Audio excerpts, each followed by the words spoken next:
Good afternoon, colleagues. We will proceed immediately to the continuation of our speakers list on target indicators for target B. Let me remind delegations that in order to expedite our coverage of the work before us, it would be good if your comments were made very precise and specific to the indicators before you. If you agree with an indicator, say B1, it's sufficient to say so. If you disagree and the reason for which you disagree has not been expressed before by another delegation, kindly share that new perspective. If the perspective is one that has been shared before, please do not repeat it and give us examples to the extent that you're simply sharing a view or a position that is either gathering momentum or not. When this process of taking all your views is completed for each indicator, sub-indicator, you yourselves will know whether there is emerging consensus or support in one direction or the other. If you're in the minority, you have to make a judgment as to whether your position is a red line or is so firmly held that you would wish to come back and seek a position contrary to that which the majority of members appear to be in support of. So let me ask you, as I said at the outset, only indicators on which we reach consensus, because I detect no desire to make decisions by other means. So only those will be on the report on Friday. So we need to make sure that we allow each time sufficient time for each indicator to be discussed thoroughly. For terms that arise, we should put a flag as we did in respect of target A, so that when we come to the discussion on terminology, if it's a semantic or terminological issue to be addressed, we address it then, so we don't spend time in indicators doing work that will be easily addressed, or there is a space for it to be addressed in the discussion on terminology. So with that, I recognize the delegation of Italy. Italy, you have the floor. Thank you very much, Mr. Chair. Just very briefly, we agree with Japan regarding the fact that probably the formulation on indicator B1 is still a bit vague, so we would like to see if the calculation method could be a bit deepened. Regarding indicator B2, we prefer B2 to B3 alternative. Regarding B4 and B5, we support both the indicators and we would desire them to be maintained separated. Regarding B7, pretty much in line with many other delegations before and Japan as well, the reference to agriculture could be dropped probably. Otherwise, if you want to maintain the indicator, we should make a reference also to the other sectors like the commercial and industrial sectors. Thank you. Thank you, Italy. I hope the colleagues in the Secretariat were able to get your very specific remarks as clearly as you expressed them. Bangladesh. Thank you, Mr. Chair, and good afternoon, colleagues. Mr. Chair, we understand that the comments made by South Sudan and then further enumerated by EU regarding the disaster versus hazardous events, so we will not actually go into that. On the compound indicator itself, which is B1, we would like to propose going back to the original formulation, and I would like to give a reasoning behind it. If we read the target itself, it clearly asks us to find indicators for substantially reduce the number of affected people globally. So we understand that the definition of affected people during the intersessional period was heavily discussed, and it was difficult to find a good solution for it. But from the deliberation in the morning session, we understand that we are not going to capture the whole gamut or whole universe of whatever we want to do in DRR. But since the target, what we agreed during in Sendai has given us a direction, we could actually change it from a degree of direct affectedness to a number of affected people. So we'd be supporting that. Mr. Chair, on for B2 and B2 alt, we would support B2. And we believe the definition of injured and ill people in a disaster should be left to the national government to decide. That's why we support the B2. For B4 and B5, we believe, and as was described by Andrew during his intervention, that these indicators, the B3 and B4 and B5, are actually linked with the indicators that we are going to discuss under target C. That's why we believe a segregation or separation of this would actually help us. So we would support keeping it as it is. For B3A and B3B, we had long discussions during intersessional period regarding the double counting or over-emphasizing the affected population if we include evacuated people or relocated people. Still, we believe that the issue of relocation during a disaster has not been captured in any of our deliberation. However, we understand the logic behind shifting the evacuated people to perhaps to G7, which a new formulation was presented by the Secretariat, which we'll be discussing under the target G. But we'd like to keep a placeholder here for B3A and B3B, because we believe these two are very important sub-indicators until we discuss G7. And for B7, we would like to propose to include livestock also. So we have now the formulation as number of people whose livelihoods were disrupted, destroyed, or lost due to disasters. But we would like to include livestock, so it should read something like this, whose livelihoods and livestock.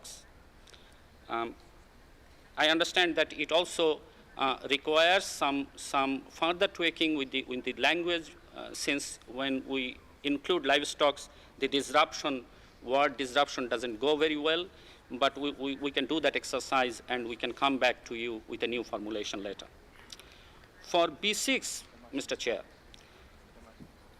it is our understanding that food aid has always been a good way to know who are the real affected people during a disaster. And I cannot recollect a single disaster incident that happened to my country where food aid was not given to the affected population. That's why we would be supporting this indicator to be here. Thank you. Thank you, Bangladesh. Alim, in inserting livestock, because I think in C, in agricultural losses, we looked at both arable and livestock losses. And in the context of livelihoods being any means by which one earns a living, presumably if what is affected is your livestock holding, then it would be covered in respect of your loss of livelihood through your loss of livestock. The concern I have is that if you separate out livestock, then you may require that other elements that go into livelihood, either we change the nature of the indicator itself, because the indicator is to address the human impact, that is my ability to sustain myself through employment or entrepreneurship is lost because of the disaster. And that could encompass shopkeeping, it could encompass livestock holding, it could encompass farming. And I note that some delegations have already questioned whether indeed the ability to capture this data exists. I think one delegation mentioned that in their impact assessment, this is done. So I was just wondering whether there could be some flexibility in treating this as an element that could be subsumed in the overall notion of livelihood, and the specificity, if it were to be added, would be done in C, where we are breaking down the elements of economic activity. Alim? Thank you, Mr. Chair. Certainly, we have the flexibility. We very much understand that livelihood is a quite a broad terminology, but perhaps a chairman's note could be placed, since we would very much like to discuss that under the livelihood. Thank you.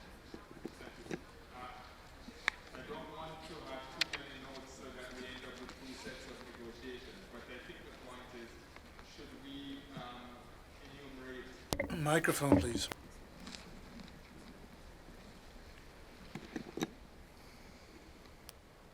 Yes, should we enumerate some of the elements that go into our understanding of livelihood?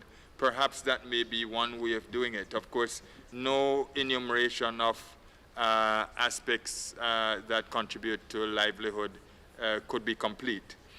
So I would take the point that we would not add livestock here, but we have an understanding that a further discussion of the scope of livelihood is to be undertaken, and I would put a note to that effect.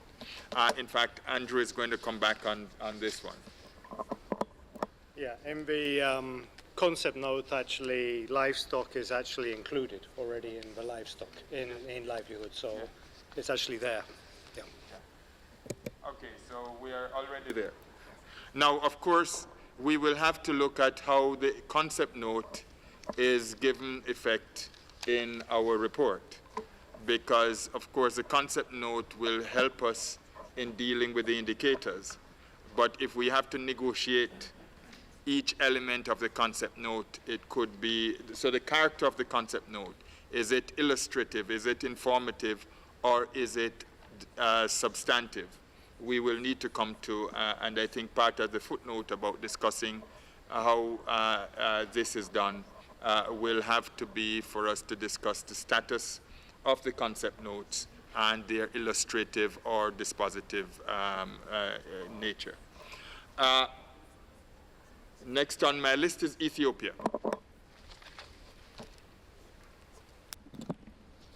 Thank you, Mr. Chair. I would like to comment on B1. From B2 to B7, they are expressing the indicator in numbers. But when it comes to indicator B1, it's in degree of direct affected people. So I'm not comfortable with the word degree, because it expresses the severity of the situation. When you say degree, it means to me how much sensitive is the situation. Is it severe? Is it medium? Or by percentage? Is it 60%, 50% damage? So we have to be consistent on the B1, B2 to B7.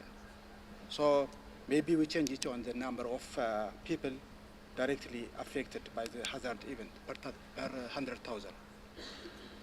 Secondly, I want to choose the alternative B2 rather than B2, a B2 alternative, because it's comprehensive, and it's not a matter of a person who is ill, but a person who also needs medical help.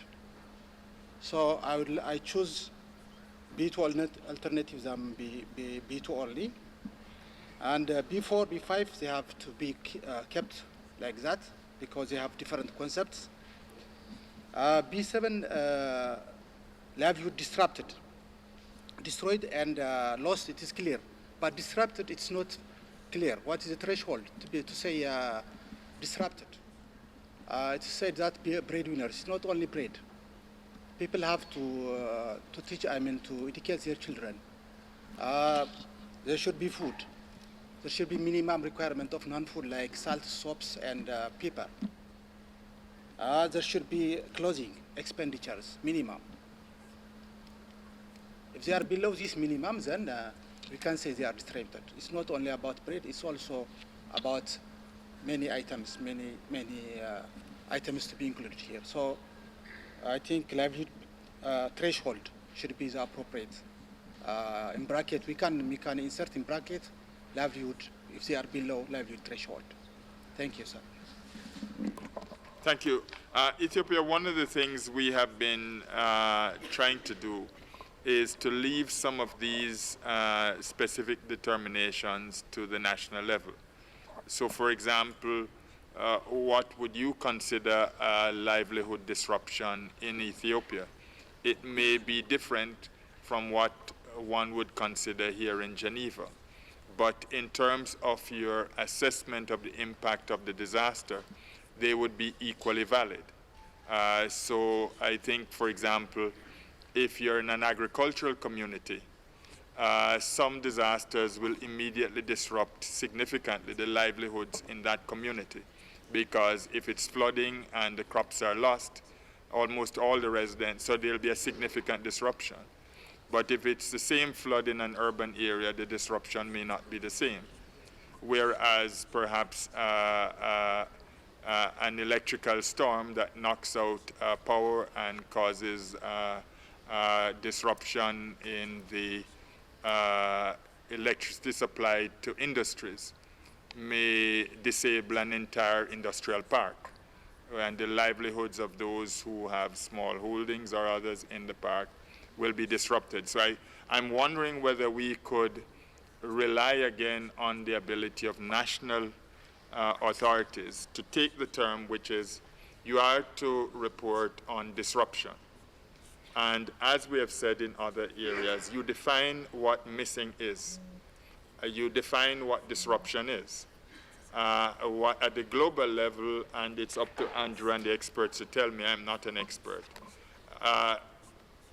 The challenge is whether that degree of flexibility will undermine the quality of the global measurement. But I think that we have an even harder challenge if we try to establish thresholds. So, for example, if you have to say your livelihood was 50% disrupted, well, you have to start with an assessment of what is 100% of your livelihood. So I'm wondering whether we could, because your point, I think, will be of relevance to other delegations.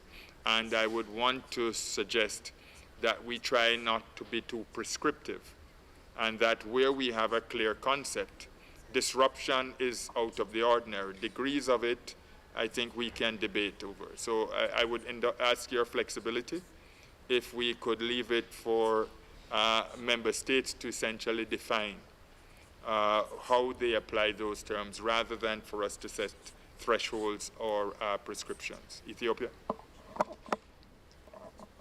Flexible.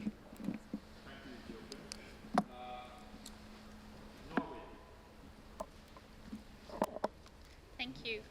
As this is the first time that Norway takes the word, let me express appreciation to the chairperson and the secretary for their leadership and expertise in this process. Target B aims to measure disaster losses in terms of their human impact. The Sendai framework recognizes displacement as a significant factor, placing a heavy toll on persons and communities, affecting their well-being and safety. Pursuant to General Assembly Resolution 70/107, a recent report of the Secretary General to the General Assembly highlights the historic opportunity for committed collective action to strengthen preparedness and response capacity in order to protect and assist more effectively people at risk of displacement by disaster and climate change. He further notes that the needs of displaced persons and the reduction of disaster-related displacement risks are prominently addressed in the Sendai framework. During the second formal session of this group in March this year, the set of indicators under Target B included an explicit indicator on displacement. Support was expressed by a number of delegates on a global indicator that captures all people displaced by both sudden onset and slow onset disasters. In the current proposal, no global indicator on displacement is proposed. Recognizing the significant impact displacement has on people and communities, we would like to propose a global indicator on displacement as follows. Number of people displaced from their homes or places of habitual residence due to disaster.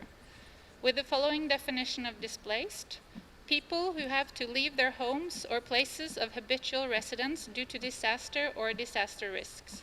This includes people who moved on their own initiative or as part of a government-led process. The inclusion of an explicit indicator on displacement is rendered particularly important due to the relationship between this set of indicators and the process of developing indicators for the SDGs. Further to the set of indicators, Norway is in favor of B2 alt. We can disaggregate between B4 and B5 and recommend that these remain separate indicators. We are supportive of B6 as a global indicator, and we're supportive of B7 as phrased. Thank you. Thank you, Norway. I'd ask you to provide the language to the Secretariat for inclusion. And I noted that you did not make reference to B3A and 3B, which address some aspects of displacement.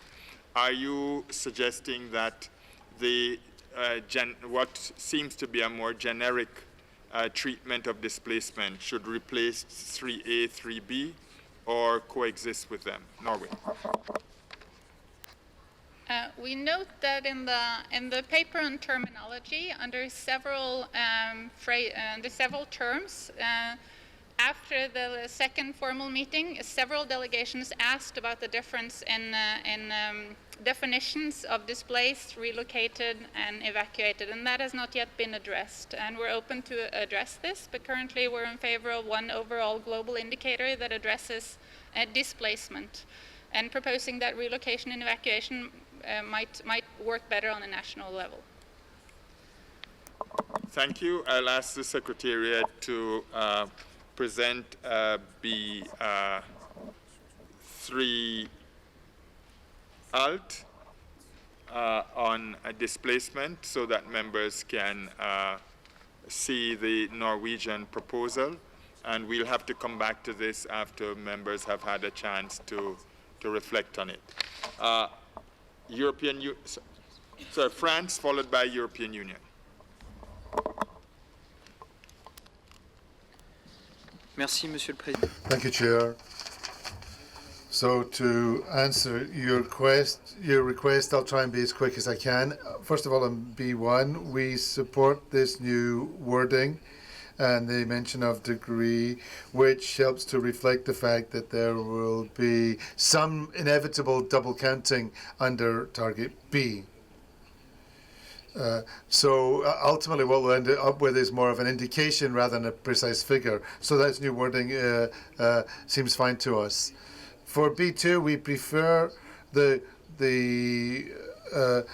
B2 alternative wording, which is clearer and addresses more clearly what we expect from this indicator. On B3, we would be in favor of the proposal just made by Norway. And we would like to have an indicator of the overall cost, which would cover the number of persons displaced.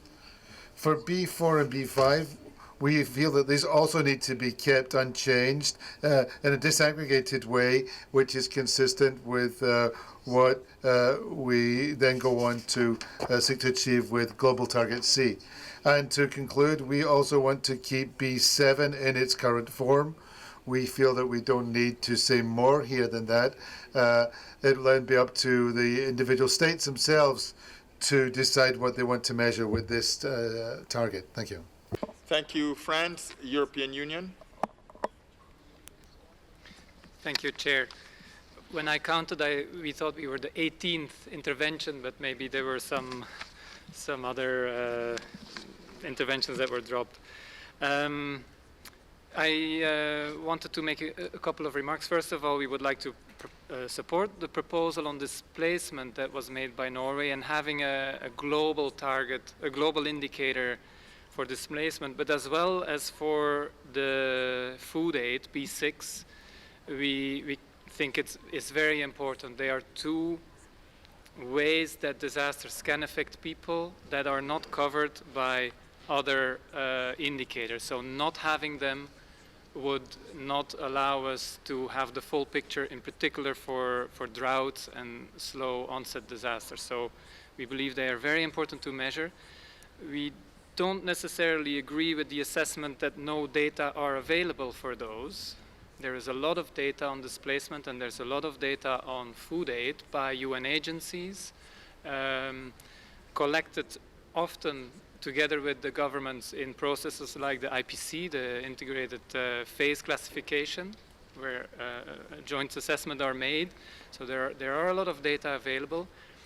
But instead of relying only on these the UN data, it would be good if governments themselves collect the data, that we get a higher quality data on this, so they are officially endorsed. So that's with the purpose of this, of having these two at the global level, so that actions can be taken on those two for slow onset disasters.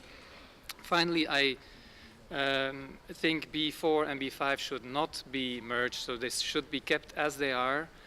Because it's a very different treatment of those, plus also, as was mentioned before, in the economic assessment, there's a big difference.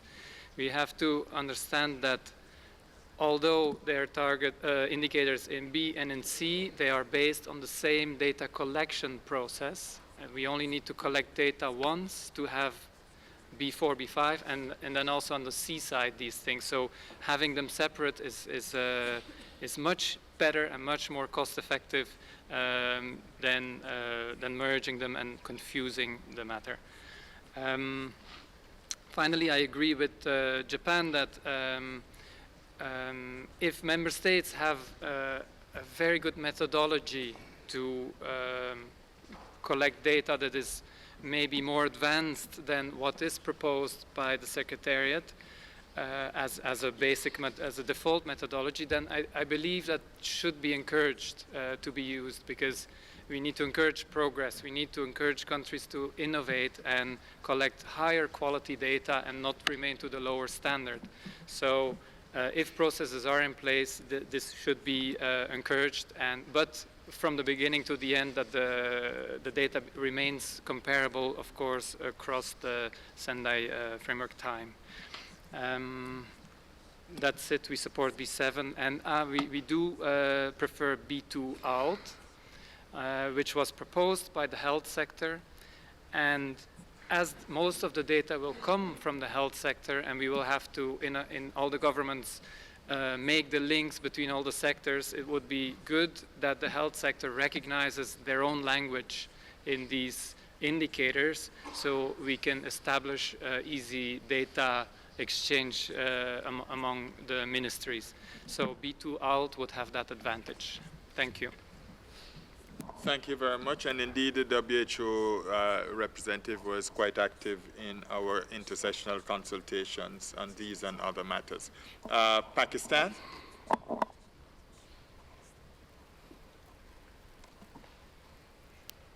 Thank you very much, Chair. Based on the computing methodology provided by the Secretariat, our delegation will remain flexible on either the use of degree of direct effectiveness or number of affected people. In terms of B2 and B2 alt, we have a preference for B2. In terms of B3A and B3B, in a particular reporting cycle, gathering data on the number of evacuated people is a simple proposition as compared to the number of relocated people, because of the degree of permanence which has been brought into their displacement. it would be difficult to assess whether that level of permanence has been achieved during the reporting cycle or not, therefore impacting the credibility of the data. I'm basing this on the kind of disasters that Pakistan has experienced, like flood, which impacts large swaths of land, and people need to be moved from their agricultural holdings till the agricultural land is rehabilitated, enabling their return. This may take years and may span over several reporting cycles on these indicators. So this is one area which may require some further consideration of the Secretariat, how this factor would play in terms of B3B. On B4 and B5, in addition to habitability and the need for reconstruction of destroyed houses, this indicator also has a bearing on how the indicators are useful in measuring the progress in terms of our DRR efforts. If we merge it, we will get a consolidated number, but the disasters and their potential to destroy properties and houses, if it is being reduced over time, it shows that the DRR efforts of a country are bearing fruit. So in the opinion of our delegation, it would be useful to retain B4 and B5 separate, simply for the purpose of better seeing results in terms of our DRR efforts. On B6, we are flexible. We don't have any specific preference whether it should be included or not, but I would draw the attention of Secretariat. I'd been listening carefully, but couldn't find a response. There was a question from the floor whether it includes only domestic aid or also foreign aid, or official aid, or multilateral aid. So if that could be clarified, it would be useful for our delegation as well. On B7, based on the commentary and explanation from the Secretariat in response to an observation from a member state, we have feeling that this is not restricted to agricultural crops and livestock alone, but to all the assets affected. So just a simple, quick explanation. We are okay with B7. In terms of B8 or B3 alt, which has been proposed by Norway, as the chair suggested, our delegation would also require time to evaluate the usefulness of this indicator. At the same time, we would request the Secretariat to assess the member states by providing us with an objective assessment of the usefulness of including B3 alt and how it would assist in measuring the effectiveness of our DRR efforts. Thank you. Thank you very much, Pakistan, including for your final suggestions. I think that what we will do by close of play today is those additional recommendations that have come from members, we would have to make sure that these are circulated to you in textual form. That's why we have asked for them to be provided. And to the extent possible, if there can also be conceptual a concept note on those shared by the Secretariat, we would discuss that. But let us see the extent to which we have more of these suggestions. Our desire is to move in the opposite direction, but certainly to the extent that there are gaps identified by you members in the scope of the indicators, it would be better for us to take the time to fill those gaps than to come to Friday realizing that we have not sufficiently executed our task. So we will do what is necessary to give due consideration to all inputs that are made. Morocco.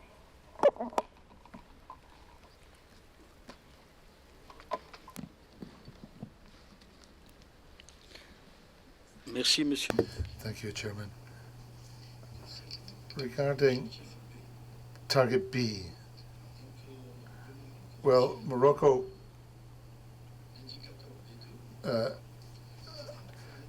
supports B2, but as far as B2 alt, that would be a very difficult target to manage because it'd be hard to use. It implies that the country would have to have updated statuses of the physical status of the country's population.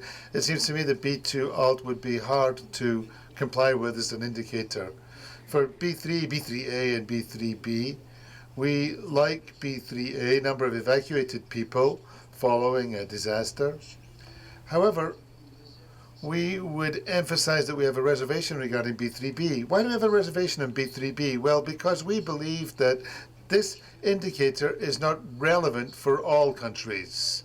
It implies a particular level of development, because when you talk about relocating people, that means you have to have strategies for building evacuation areas, alternative housing, and so forth. And I think that might be problematic for some countries.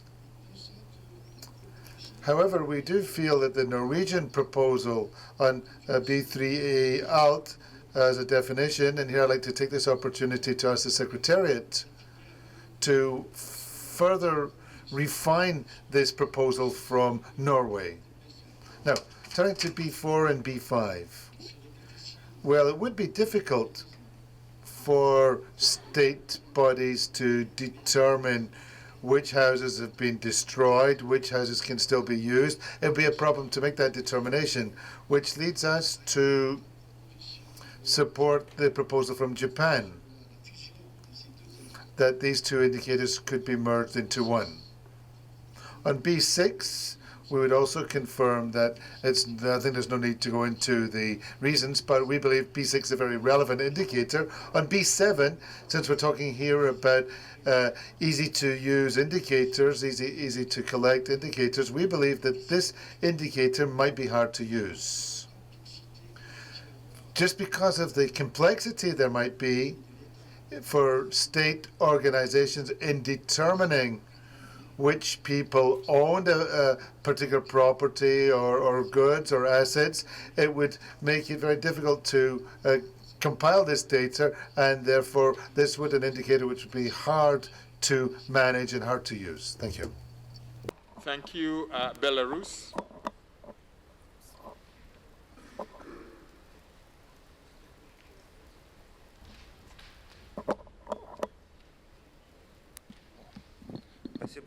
Thank you. On target B1, we support the proposal that it should be the number of affected people per 100,000 of the population. On B2, we also support B2 here, number of injured or ill people because of the hazardous event.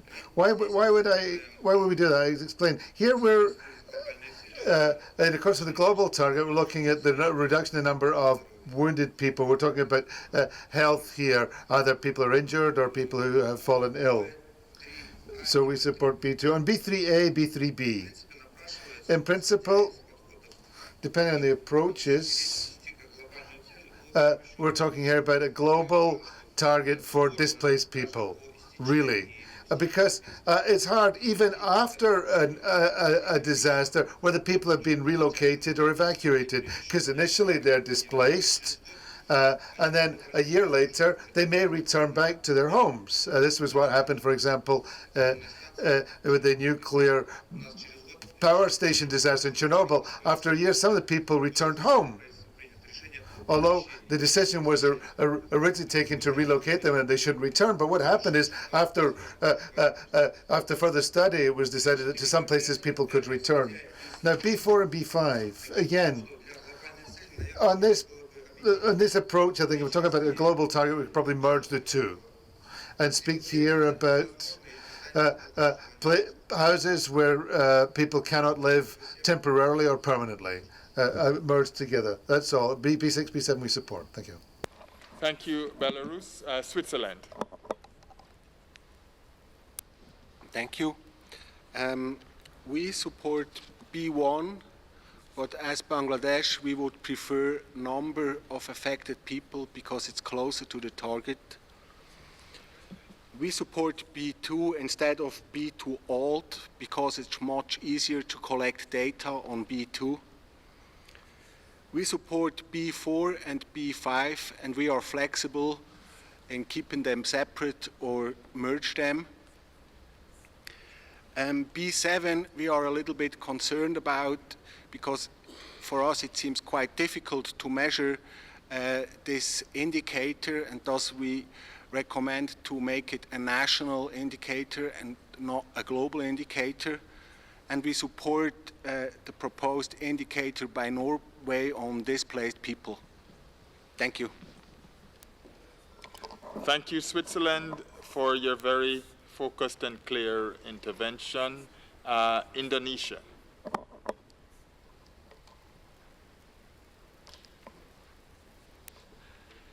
Thank you, Chair. I would like to support the use of numbers in B1, but we are flexible if countries would like to use degree on the understanding that the definition of degree will be left to national decisions. On B2, we would like to support B2 as we believe that it is much easier for us, especially for Indonesia, to quantify those who are injured or ill because of the disasters. On B3 and B3A and B3B, we don't have any problem with separating between those two.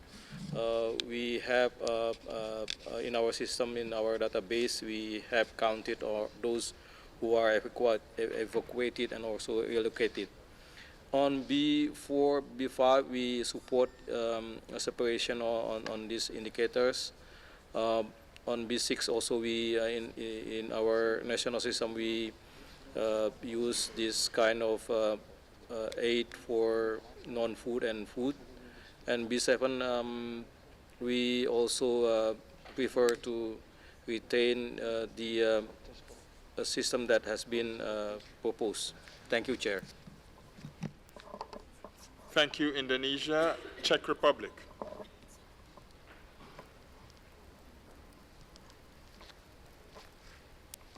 Thank you, Chair.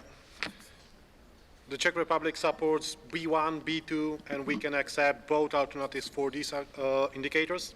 We support B4 and B5. We see B7 as problematic for two reasons. Firstly, it would potentially lead to large double counting for those living in the affected area and affected through the damaging of their houses anyway. Secondly, it might introduce fuzziness in definition of disruption and likely lead to include many indirectly affected people and thus disrupt the idea of accounting of directly affected people only. Therefore, we propose to leave this indicator for national level, or at least limit its scope to loss of livelihood only. If I may respond to your proposal, Mr. Chair, to leave definition for member states, I see it a bit problematic if this should be done then for the global evaluation, as it might bring political issues, e.g. to, for example, to subsidize or receive subsidies on disruption and whatever, and thus might be under a stress at national level, and I'm afraid that the definition of disruption might change in time and thus damage the homogeneity of data. Lastly, we, and I have to say strongly oppose, the idea of including new indicator on displaced, as in reality, this would be in many cases nothing else than multiplying the number of people whose houses were damaged and destroyed by factor 2. We are afraid that this type of data does not exist, and when it's reconstructed for past, it will be counting the number of affected houses and estimate number of affected people who lived in these houses. in response to EU comment on existence of this data for past. Our experience is that these numbers in worldwide available databases are estimates with a very small reliability in many cases. In a case that this indicator is supported by majority of member states, it cannot be used for computation of compound indicator together with B4 and B5 at the same time. And therefore, we propose to stick to the proposal of the Secretariat.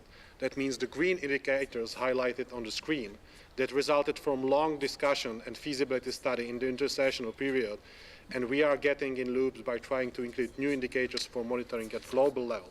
And I repeat, global level, while national level, it's a completely different story. Thank you. Thank you very much, Czech Republic. And I am struck by your reference to loss of livelihood as opposed to the different orders of magnitude. And certainly, we may have to come back to the question of B7 in further consultations. United States. Yes, thank you, Mr. Chair. I'll be brief. On B1, we support reporting on directly affected. For B2 alt, we have a preference for this over B2, although we are asking for some clarification on the use of the word trauma, as there can be psychological or physical trauma. If we're referring to some sort of psychological stress, then we propose using the term mental health problems requiring attention rather than the term trauma. B3A, we do collect this information, although on B3B we don't track relocation for all hazards, so this would be difficult for us. B3 alt, we could support Norway's proposal to include an indicator for displacement. B4 and B5, we do collect these separately, although we could also be flexible on combining these if that's the way that the members want to go. And B7, this is also difficult for us to measure. Thank you. Thank you, USA. Jamaica.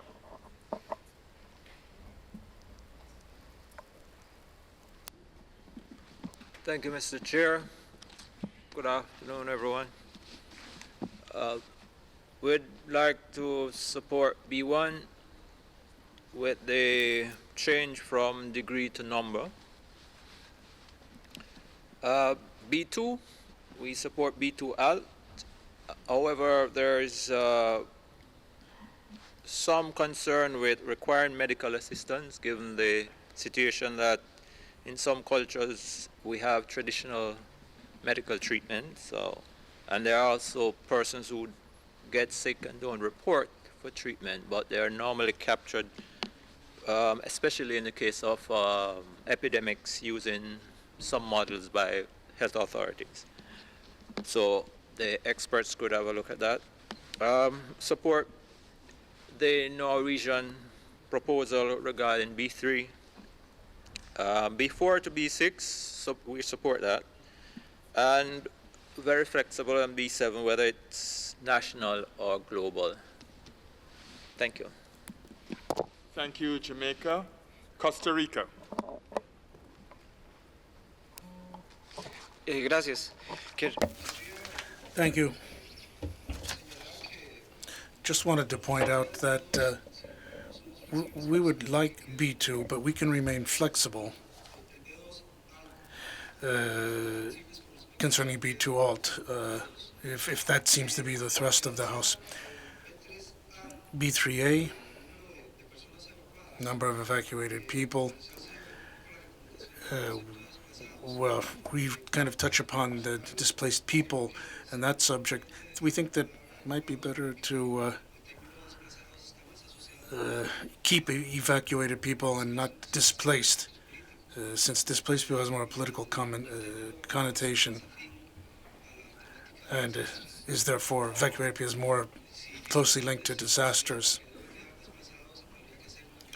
If we do mention displaced people, then we need to give a clear definition, make a clear reference to what we're talking about. Before B5, we believe that these should be a part of our aims here. I have a question, though, about houses in general, because here we're talking about damage to infrastructure, housing.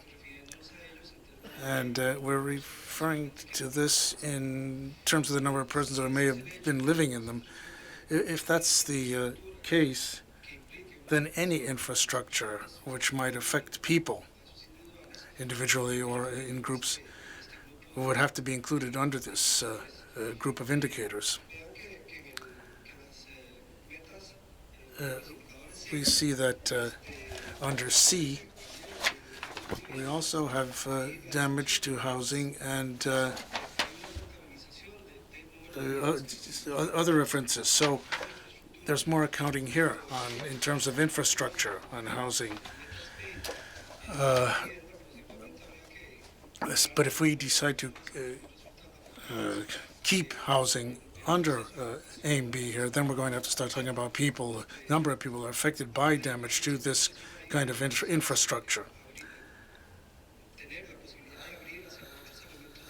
So I think this opens a lot of doors to other kinds of infrastructure that would all have an impact on population.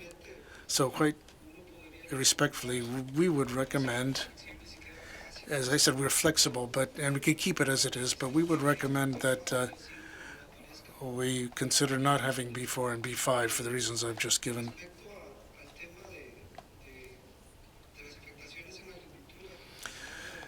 Concerning agriculture, as mentioned by Bangladesh,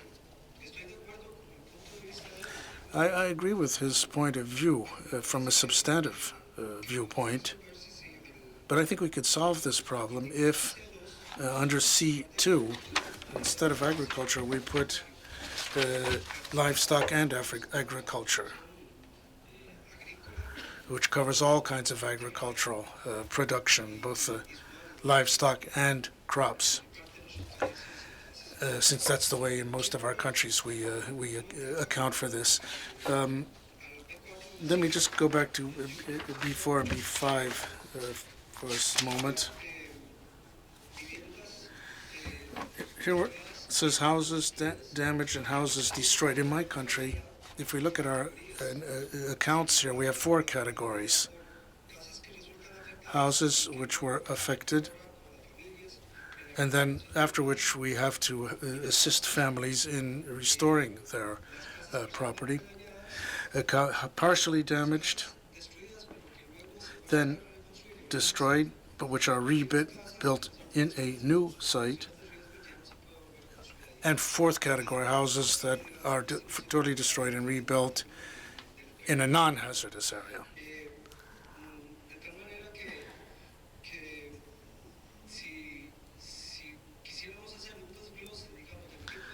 So we could go into further detail on this kind of event. We could go into great detail. So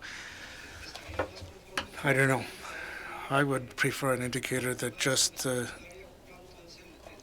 gives us a monetary estimation on the number of houses that were damaged. Perhaps that may be a simpler approach. Thank you. Thank you, Costa Rica. Sri Lanka.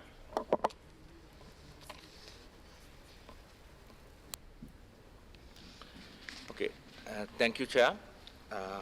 In my country, that during the disasters, that people who get treatments from hospitals and also the provided medical camps are only can be captured, and therefore we support number of people, that B2 all people suffering from injuries and so on.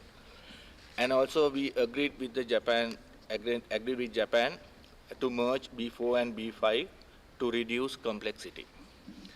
And when we consider the B3A, people who self-evacuated and stayed with their relatives and cannot be calculated or very complex to collect data. And also we know food aids are very much related with disasters, but so many private agencies and individuals are engaged with food aid other than the government. And therefore it's also more complex to collect data. During the feasibility study, which technically supported by Japan, we understood those who evacuated and received food aid are not in full counted. And therefore, we suggest B3 and B6 can leave as national indicators. Thank you. Thank you. Russian Federation.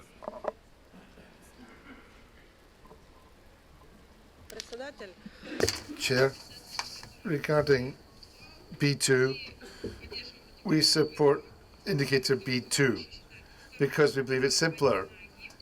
It gives greater flexibility and is better than B2 alt. In our statistics, we count the number of people who, for example, needed psychological help, psychological care. We support the indicator proposed by Norway, B3 alt, the number of displaced people.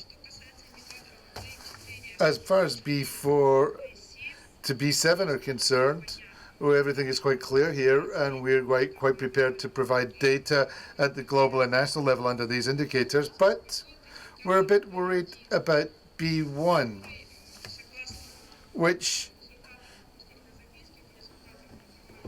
as a result of the informal consultations from the note, B1 is an indicator in case with B2, B6, and B7. We had a major flooding in the Far East in Russia last year. The people who suffered were able to suffered from trauma. They were evacuated. Their dwellings may have been partially or totally destroyed, and also as a rule, as a general rule, they get food assistance too, and perhaps also lost part of their livelihoods. So it's not double counting there. The number of people would be multiplied by 3 or 4-fold, which we really would not like. Thank you. Tanzania.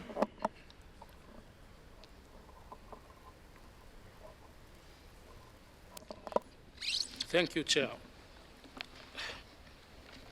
Tanzania recommend we maintain B1 as was the original on the second session. That's the number of affected people. But also on B2 to consider the number of injured people due to a hazardous event. And to maintain B3 and B2 as evacuated and relocated. B4 and B5 suggested that we maintain B5, they're destroyed. Also B6, we found that it's important to maintain it. And B7, number of people whose livelihood have been disrupted. This may need a clarification because, you know, there are different livelihoods which people who are affected depend on. So this one, maybe it can have like footnote or something to clarify it.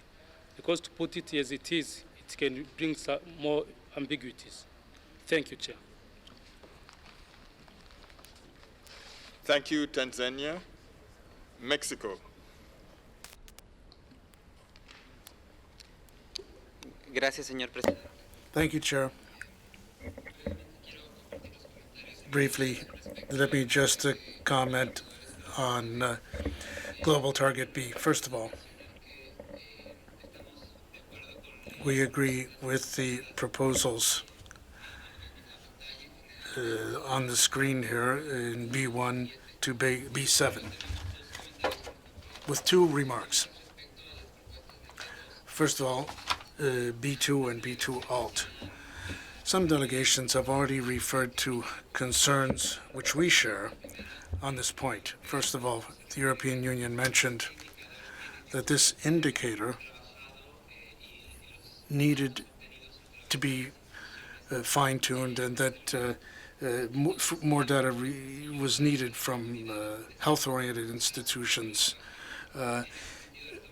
In that case, though, perhaps we should look at the language. And here I take up the U.S. suggestion to include the notion of mental health under this concept.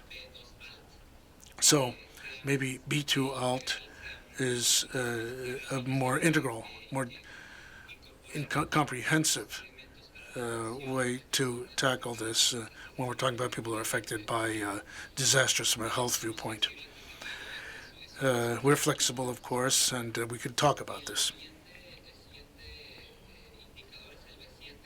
B7. We support the language that we see in the right-hand column with one or a few comments. For Mexico, this indicator is very important in that it allows us to have a more precise measurement of slow onset disasters.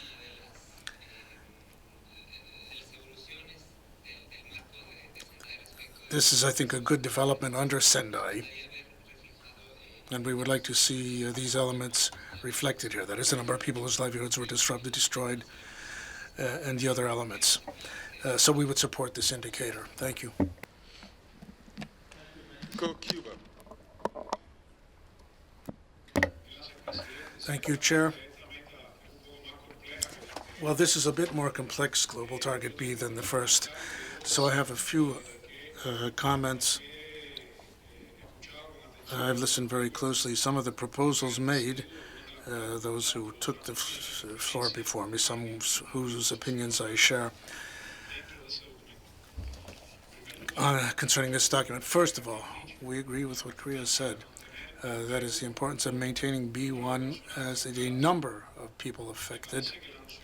Seems to me that the notion of degree or level would be a bit more cumbersome when trying to measure things because, well, degrees are usually more subjective than numbers, which are more objective.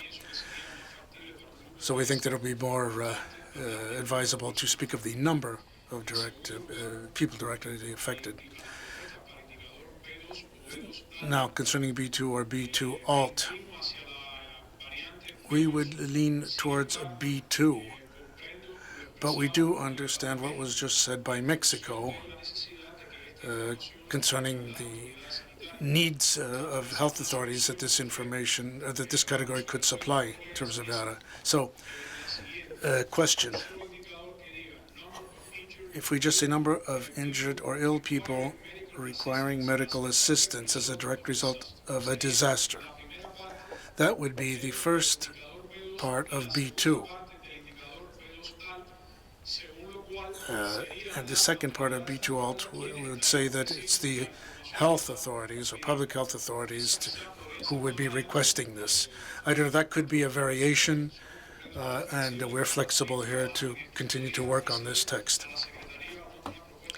Perhaps we could give some proposed wording to the Secretariat eventually. B3,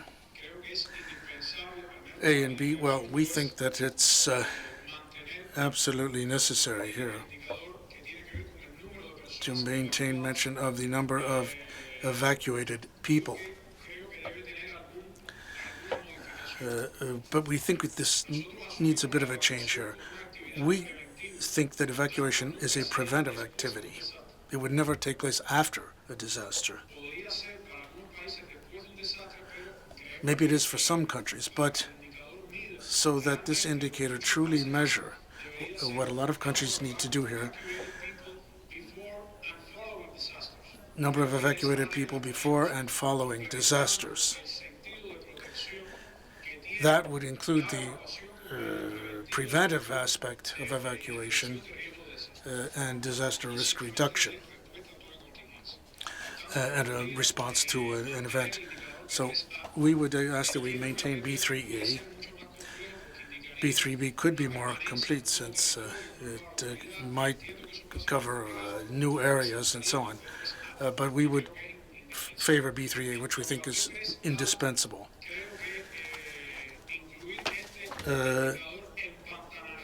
We think that any other option here would bog us down because displacement here would put things under the purview of OCHA, which has its own instruments, its own guidelines. This is B3 alt. It also has a mechanism for follow-up from the High Commissioner on Refugees office.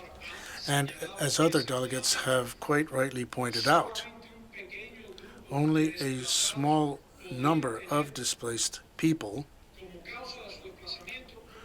would really have a disaster as the cause of their displacement. That could very much complicate measurements in different countries, because many times disasters piggyback other situations. And it's very difficult for a country to discern when dealing with displaced people to see whether they were displaced directly because of a disaster, perhaps an armed conflict. And here we enter into considerations of domestic policy, situations of generalized violence, which we see in many places, that have led to massive displacements of people across borders. So, for the sake of consensus here, introducing this kind of indicator would perhaps lead to a stalemate in our discussion, because it's a much more political discussion than the technical one we've had up to now. Especially taking into account that we believe, in my delegation, that evacuation is a protective measure, not a measure of displacement. Now, there are other countries for whom evacuation and displacement is something that is quite a part of their reality. So, just to emphasize, we do not want to have this indicator included. Now, B4, B5, well, we could be flexible. We understand the need to measure this indicator. If there are a group of countries that think could be one single indicator, or we could certainly align ourselves with their position. In the case of B7, I think it might be very difficult for a certain group of people represented here to measure, because livelihoods is very broad. We can talk about, this can cover everything from working positions to inputs to working to tools and so on. So, very difficult. And lastly, concerning B8, we would ask for clarification on what exactly we intend to measure here, because here we have the impression that we're measuring a sub-indicator of B7, which is already being proposed. Breadwinner, for us, would be a livelihood or facilitate the livelihood of a group of people. So, from somewhere between B9 and B25, we need to situate livelihoods, these different livelihoods, or we don't include B7. And if it's indispensable, we clarify B8. And if we don't agree with the inclusion of indicators on displacement, then even less of a reason to have refugees mentioned. That which is much more complicated than displaced people, because of the international instruments that, in fact, guide the work of the High Commissioner's office. I think we really should stick to our own domain, and I don't think UNISDR doesn't have anything to do directly either with displaced people or refugees. Thank you, Mr. Chair. And I see that a colleague from Cuba has been going between the two columns. My recommendation would be for us to use the report of the intersessional as the base. And in the case of the column 2, which would be where we were in February, only to reference these if we need to bring them in. So I take the points you have made on refugees, and I think the view you have has been shared by the intersessional process. And certainly in terms of how we deal with B7 and the suggested B8 from Zimbabwe, we will have to first take stock of where we are on B1 through B7 Are we finding convergence around most of them? And what would be the outliers? How much time do we commit to try to bridge gaps in the outliers? So this, hopefully, after about 12 more interventions, we will be able to begin to do. So Finland.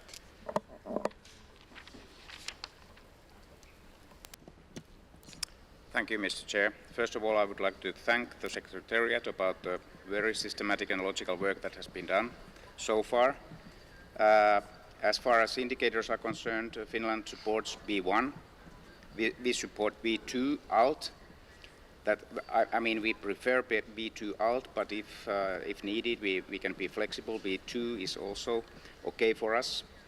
B4 and B5, we gather those information separately, but we can be flexible there too, so that they can be combined.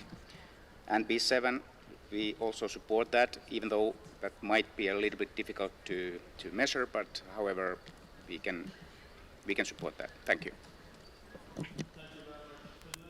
Japan. Thank you, Mr. Chair. Taking this opportunity, I'd just like to remind you of the result of the feasibility study done by 17 member states regarding the B3 and B6. The feasibility exercise was maybe initiated by Japan and invited all member countries, and then 70 countries participated in it. What we did was simply voting whether the individual indicator is feasible for your country, including tracing back to 2005, feasible, not sure, or not feasible. And we did voting among 17 member states, and according to the result, B3 had a very mixed message. 9 countries said it's feasible, but 8 countries said it's not feasible. So it means maybe that could be maintained as national indicator, not the global indicator. The same is the B6. 6 countries said feasible, and 7 countries said not feasible. So it means it's also the similar story that it depends on the countries how they collect such data or not. So I think the Secretariat's proposed updated concept note reflected the result of the feasibility exercise. So I'd just like to share, because there are so many voices, but maybe I can represent 70 countries' voices. Thank you. India, you have the floor. Thank you, Chair. We have 3 comments. The first one on B1. It appears that degree of direct effectiveness will be somewhat vague. And if I look at the concept note and the computation methodology, it basically represents a summation of B2, B4, B5, and B7, which still amounts to a number. So why are we calling a degree? And a problem there is that B2, B5, and B7 seem to indicate more intensive kind of losses, and B4 is more extensive loss. So putting them all together to come up with a picture is something which could be highly misleading. So I think we really need to sort of see how we crack this problem. There are 2 alternatives we can suggest. One is that we look at some specific disaster events and see what kind of weighting across these B2, B4, B5, B7 could work and give us a sort of more reasonable understanding of how many people are affected.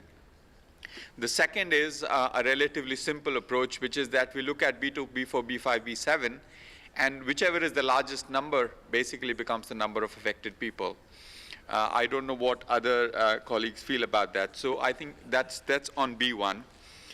On B2, our preference is for B2, simply because it's easier, clearer, and we can be more confident that we can actually track against that indicator. Then we've had a lot of discussion on B4 and B5. We believe it's not a good idea to combine B4 and B5 because it has important policy implications. And also, if you looked at the last 10 post-disaster needs assessments, the damages that are against B4 account for 40 to 60% of damages in the total damages and losses. So to add to that, a lower level of damage and treat it as the same and put it all together will be highly misleading and will not really have the desired effect. So that's the third point. On B3 and B6, our view is that we should really leave it as national indicators because there's going to be a lot of variation across countries on B3 and B6. Thank you, Chair. India, Bolivia. Gracias, Presidente. Thank you, Chair. In B1, we'd like to support the proposal that the number of persons affected should be calculated. That's what we can measure most easily.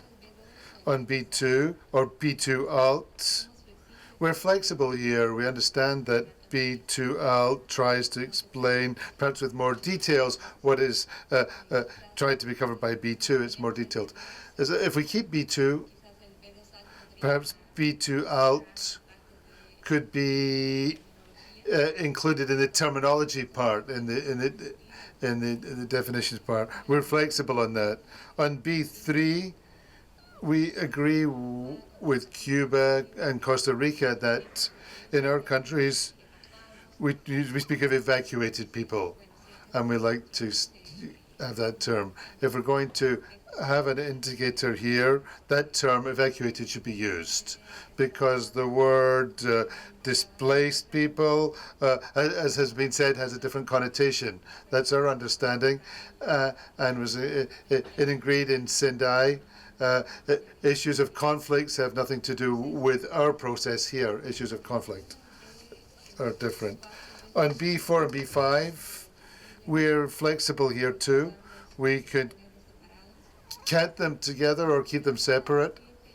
On B7, we like to emphasize here the great importance of this particular indicator for our country. We've seen with natural disasters in our country that a very significant affected part of our population is small farmers, smallholders, agricultural workers. And we know from the Secretariat's report that for us, calculating B7 would not involve much work for us because we're already calculating this under Global Target C when we speak of agricultural losses. But what's the difference between B7 and the Global Target C on agricultural losses? The thing is, here we're not looking at the cost, not looking at the economic cost, but more the human cost in B7. That's very different. We're not looking just at the economic costs here. When you look at just the economic costs, you may lose sight of smallholders, small farmers who lose their total livelihood, whose way of making a living has been totally destroyed. And perhaps their livelihood may not be a very big economic cost, but for those smallholders, this loss means everything. They've lost everything. They've lost their ability to produce food. We also understand in the Sendai framework, there is a definition of what livelihoods means. It's livestock, working instruments, seeds, tools. Now, perhaps for some countries,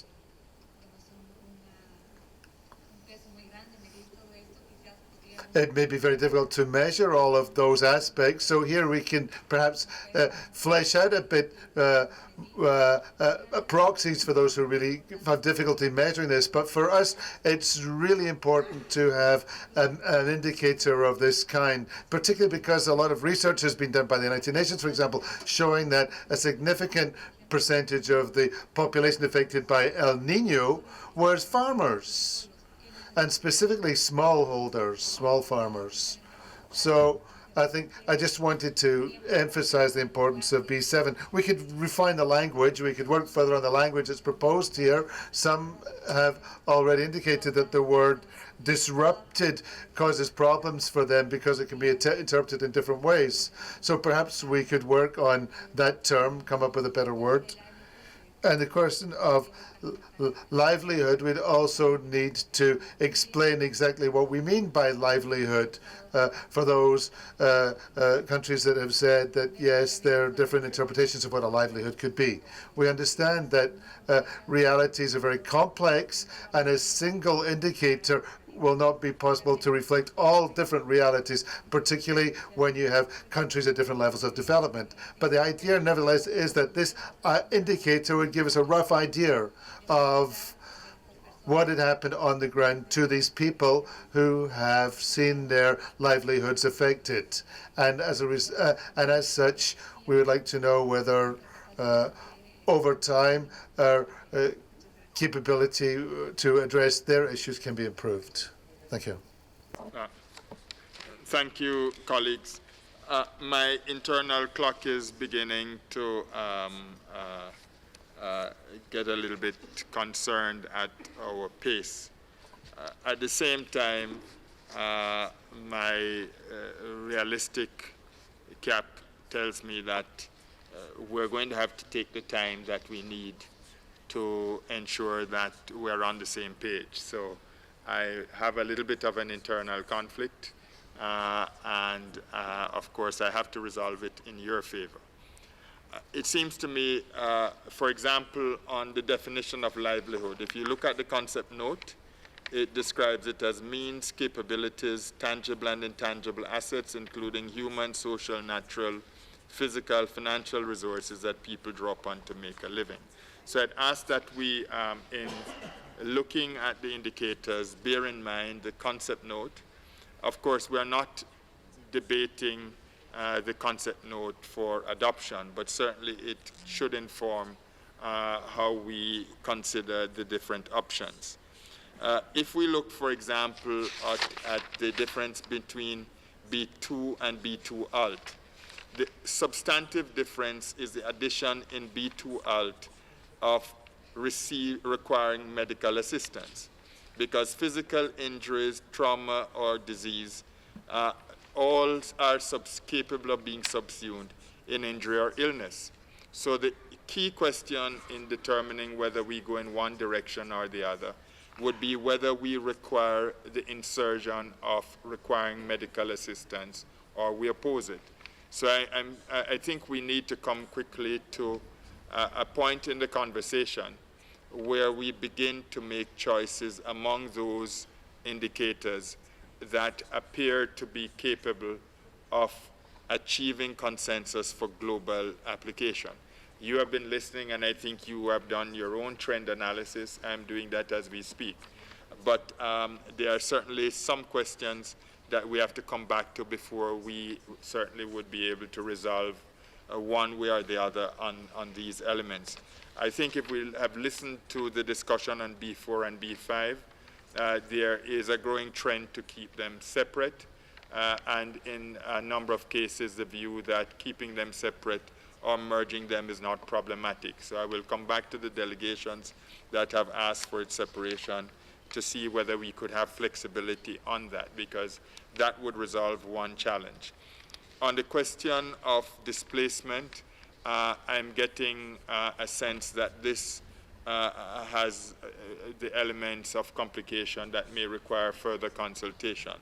And I'm going back to the pre-Sendai negotiation, where issues of displacement and the nature of displacement were problematic in the discussion. So I want us to begin to prepare our thoughts for how we are going to bridge the remaining gaps. So with that, let me continue the list. I think that we, many delegations, I think, have been very precise and focused. We do have 7 recommended indicators with alternatives. So I do understand that it's not possible for people to just put up the flag and say, I like A or I like B, but not C. In the same token, I would ask that by now you have heard the views that are being expressed.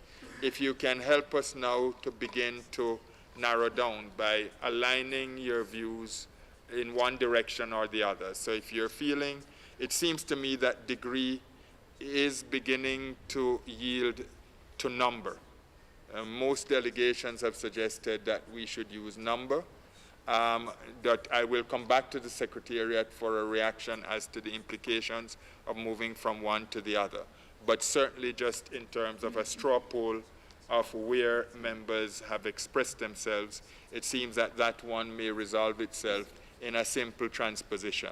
So I'm sharing these because I want you to help with the summation so that we can, at the end of this process, say we have 3 or 4 options in B that are convergent, and we have 2 or 3 on which we need to do work, and then we can allocate time for further consultation so that we can move to C.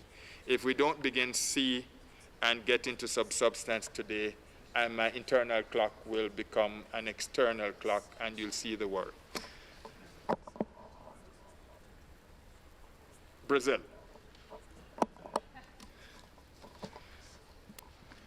Thank you, Chair, for the summary. I'll try to be brief. Regarding the title, B1, unless the degree of direct affectedness is clarified, we prefer number of affected people. Regarding B2 and B2 alt, since B2 was simpler and easier to measure, we would prefer B2. As regards B3, which seems to us one of the most controversial up to now, we understand the complications around the measurement of displaced people, but given the importance for of the policy implications and the importance of measuring it, and the current discussions, such as the platform on disaster displacement and so on, we believe it would be of value to have data on displaced people. So we would support B3 alt.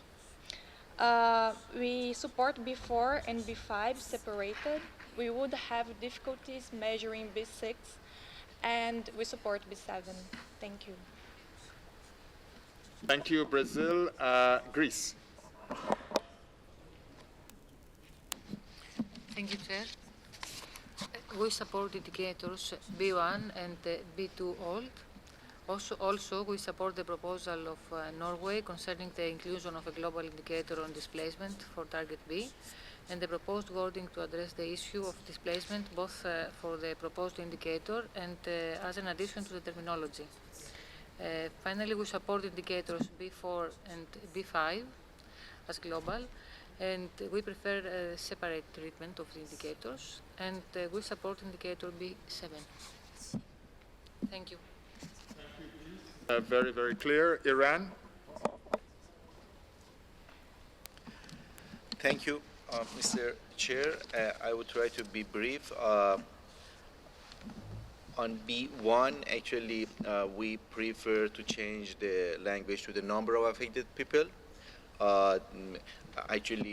Having this degree of direct affectedness implies that a weighting system exists to give weight to different indicators, so it would make it more complicated. So to keep it easy, we prefer number of the affected. On B2, actually, we prefer B2 alt. Of course, we recommend that the term trauma would be replaced by mental health problems, as trauma can mean physical or mental trauma, and physical injuries already mentioned. For the B3, actually, we prefer to keep the formula that we have here as 2 separate indicators for evacuated people and relocated people. There are 2 reasons to actually don't support the term displacement. The first is that it related to another context of the humanitarian response mainly. And the second is that we can think of in terms of different definition that displacement includes something else rather than evacuated people and relocated people.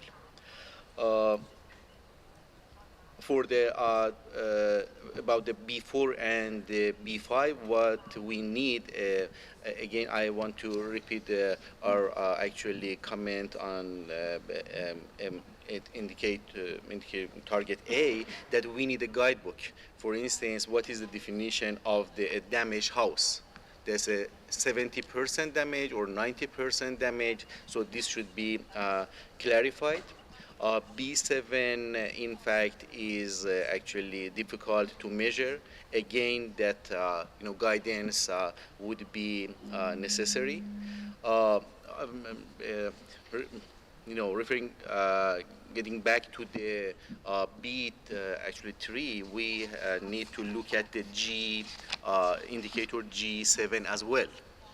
As our colleague from the Cuba mentioned, that evacuation is not always bad, so can be a result, can be the result of the DRR success. And actually, we do request that the chair's note on the reviewing the definition of disaster term should be repeated here, especially under this, actually, number affected people is important. For instance, thinking of influenza, okay, in the number of affected people by influenza in the, pandemic, and we usually don't, and in fact, never say the influenza disaster. Thank you so much. Thank you. Kenya? Thank you very much, Chair. First of all, we want to thank you for the manner in which you are steering this meeting. We believe that if we continue at this pace, we'll have a positive outcome to present to New York on Friday, and not to worry too much about the conflict that you're having between your internal clock and the external one, because we are in Switzerland, the land of precision instruments, so by Friday, I'm sure they'll all be aligned together for a positive outcome. With regards to B1, we support Bangladesh and Switzerland and the other delegations that have spoken in favor of changing that formulation to reading the number of those people affected. We support B2 as it currently stands. With regards to B3A and B3B, we are okay with the current formulation as they are. With regards to B4 and B5, we support the delegations of Japan and Morocco in seeing a merger of the two. But earlier on, before we went to the lunch break, for the lunch break, the Secretariat had provided an explanation on why the two should be kept separate, but not to put the cart before the horse. But in target D, we see that D2 and D3 have been combined. So I don't know if the explanation that was provided by the Secretariat would hold for target D as well. And with regards to B6, we would also like to see an explanation from Secretariat on the issues that have been raised by other delegations that have spoken before us on the issue of aid and assistance. And B7 is okay for our delegation as it is. With regards to the proposal by the Norwegian delegation on a global indicator for the number of persons of people displaced, I think this is not the forum where we should be dealing with or addressing issues of internal displacement, because they are unique to national circumstances. Thank you, Chair. Thank you, Kenya. Sweden, followed by Peru. In terms of B1, Sweden would like to emphasize that we prefer directly affected people. Therefore, it would read the number of directly affected people due to disasters per 100,000. We prefer B2 alt with the focus of the medical professionals and health authorities collecting data. B3A, about evacuated people, we see as a short-term measure to save lives. And B3 alt, we see the number of people displaced as a long-term measure. We prefer B3 alt, the long-term, showing the severity of the affected people. However, if there is a need to also have the short-term view of evacuation, we would be flexible there and also support that. We prefer B4 and B5 as separate indicators.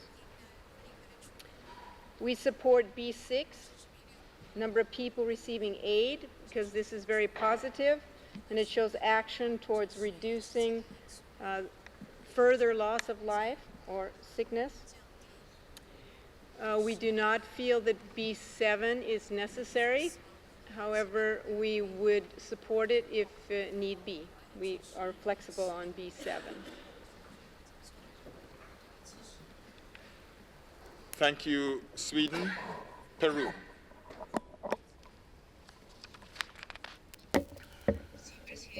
Thank you, Chair. Likewise, B1, we would prefer number. For B2, well, B2 as well, but we could show flexibility. We wouldn't have a problem otherwise. I would like to say that B3A and B3B, here we think that this topic of evacuation and relocation, these are two different things in my country. And we don't prefer the word displaced people because this takes place in a different context.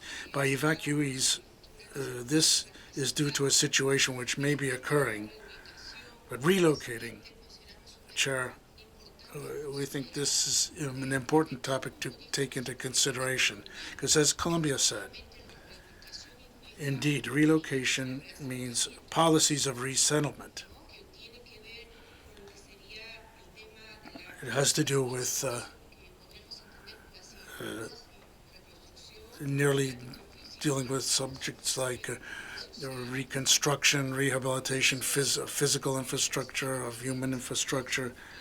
But I'm not sure how useful this indicator would be here if we just want to talk about evacuation or if we really want to cover relocation as we understand it. In the case where it doesn't, we would leave relocation to national initiative. B4, B5, we would agree to have these separate. B6, we agree. And B7, we also attach importance to, because we believe that when we talk about protection of not only of lives and health, we're also talking about protection of livelihoods. Thank you. Thank you. Botswana.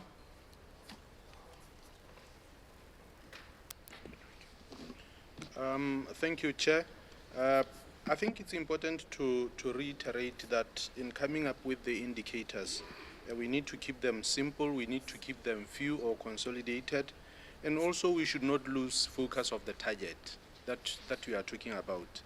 So therefore, when we look at this, the indicators from B1 to B7, we believe that B1 is the main indicator because it talks about the number of people that have been affected. It actually doesn't differ from the target. The only difference is that you have to reduce B1 over time, and that is the target. So we see B1 as the main indicator, and everything else, B2 up to B7, becomes the subsets of B1.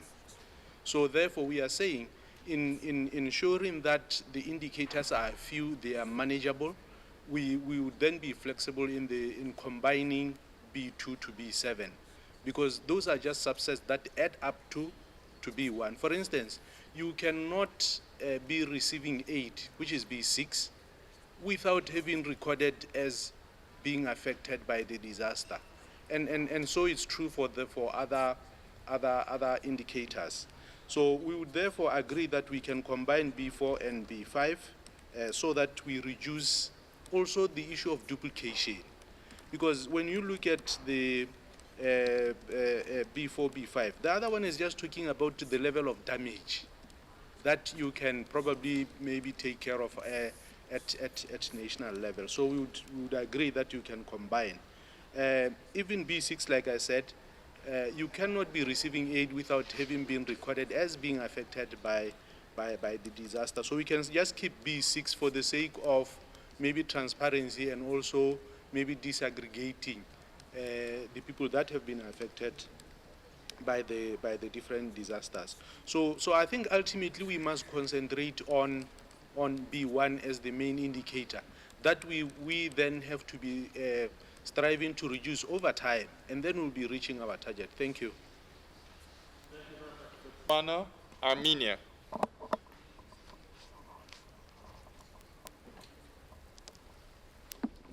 Thank you.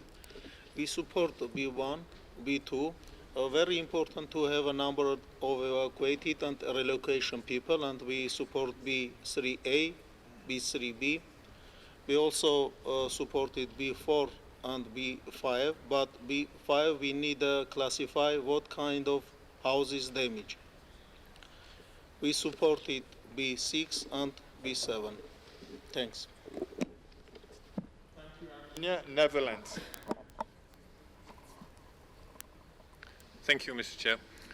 I'd like to recall that on the left column there are two indicators which are not colored green, which are B3 and B6, and we have concern if they will be left out.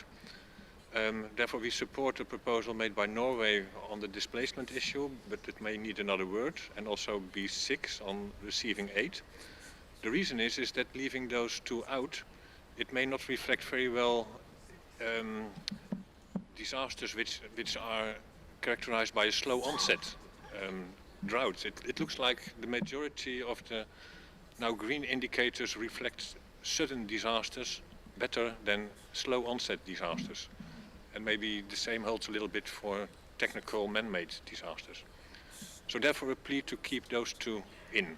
For the remainder we are rather flexible on the other definitions and indicators. Thank you, Netherlands. Barbados.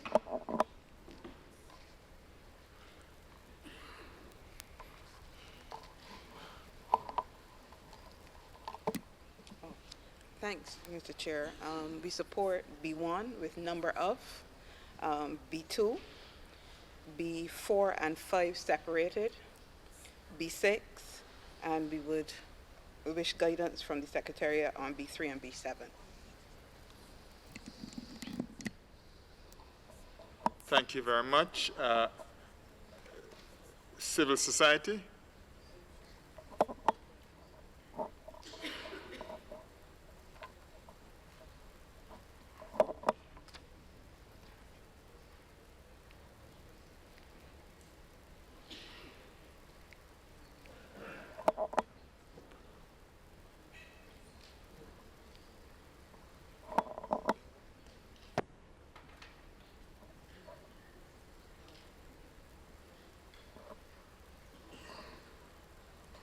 Could we have the microphone to civil society, please?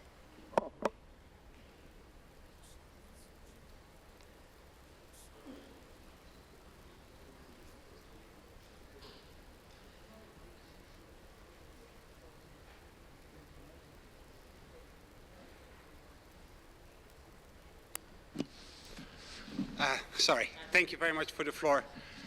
On behalf of civil society, I just wanted to make some brief comments, especially about indicator B7. If we go back to the expected outcome of the Sendai framework and compare it to the expected outcome of the Hyogo framework, we see two elements that are new. One is the focus on disaster risk. The second is the focus on livelihoods. This element comes back also in the guiding principles of the Sendai framework as well as the priorities for action. So including indicator B7 is an indication of the progress that is being made in Sendai as opposed to the Hyogo framework. When it comes to the issue of some member states indicating that B7 might be difficult to measure, I just want to point out that in the concept notes and in the technical papers, this issue is acknowledged, and a very good proxy indicator is proposed based on the data that's already collected under C2, and as such, it doesn't add any in terms of data gathering burden on member states. Again, without B7, there is no indication of measuring how a disaster impacts on people's livelihoods at all. B2 to B6, even combined, wouldn't be able to provide a good proxy for that. And we could very well find ourselves in a very strange situation where the disaster risk reduction efforts lead to a very clear decline in terms of economic losses, but an increase in terms of people affected without us being able to register that. And this is particularly true in the case of slow onset disasters, but equally some sudden onset disasters as well. So I would very strongly recommend that B7 is retained with the methodology as proposed by UNISDR. And whether or not, if there's very problems with the word disrupted, then that might be something that could be discussed. Thank you. Thank you very much, civil society. And final word is a healthy one to the WHO.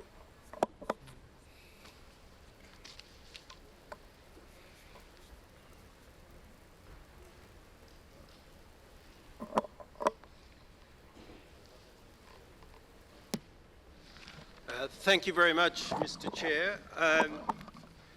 Member states who were present for the informal sessions will recall that there was considerable discussions around B2 and it gave rise to the alternative B2 alt. It also gave us the opportunity at WHO to discuss this with subject matter experts, and some member states here today have raised the issue of replacing trauma with mental health problems.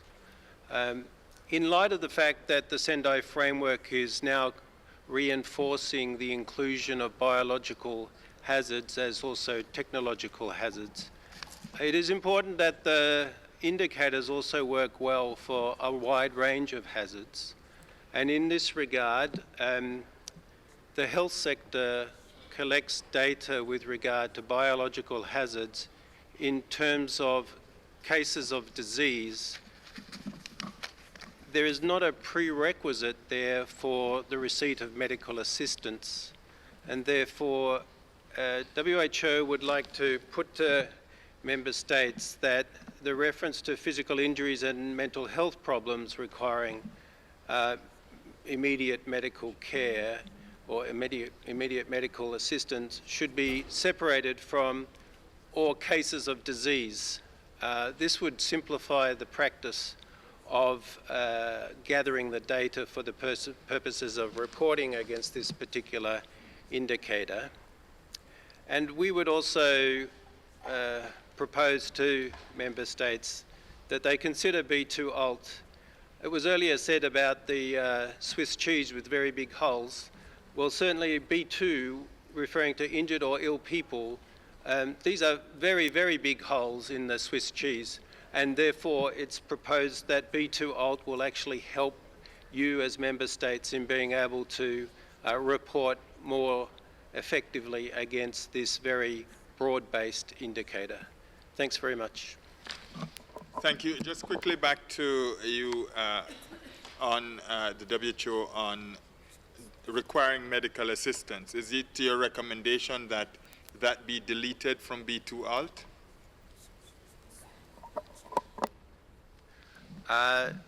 No, to the contrary, it should be included in B2 alt in relation to physical injuries and mental health problems, but not necessarily in connection to cases of disease. Thank you.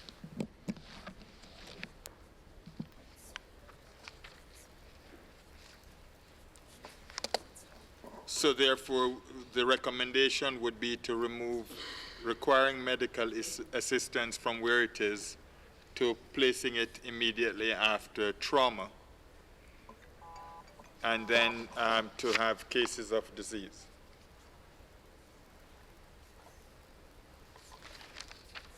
Let me, with that, give it now to the Secretariat to ask Andrew to respond to some of the technical questions that have been raised, and also to begin by addressing the suggestion by WHO that for B2 alt, we amend slightly the structure of the alternative to shift medical assistance from its presence after disease to after trauma. Andrew. Okay, thank you, Chair. So, going through it in order, with respect to B1, we actually had a number of people affected in all the non-papers through to the latest version. So if we revert back to that, that's not a problem for us. However, we would, I think, if we use number, we would need to have a footnote. I know we don't particularly want footnotes, but we would have to have one in this case, simply because of the problem of double counting, because we can obviously have people injured whose houses were damaged and whose livelihoods were lost. We'd count them 3 times. The practical implication of that is when you're actually therefore counting the number of affected people in a given event, the number of affected people might actually be larger than the total population. So if we're putting out figures where we're saying that the number of affected people are actually larger than the total population, our figures might not be considered to be very credible. So that was the reason why in the latest version of the non-paper we moved towards some formulation, like I said, degree of direct effectiveness. I still think that's a clumsy formulation. But if we go back to number, we will have to make a very clear footnote to actually make clear that this is not a real number, because it will have a number which is likely to have a large amount of double counting in the number. Yeah? So I don't have a solution to that problem, but I think we need to be cognizant of a problem before we jump back to number. As I said, if we're actually publishing figures which say the number of affected people were X, and it's actually greater than the total population of the area affected by a disaster, then we will also be criticized for that.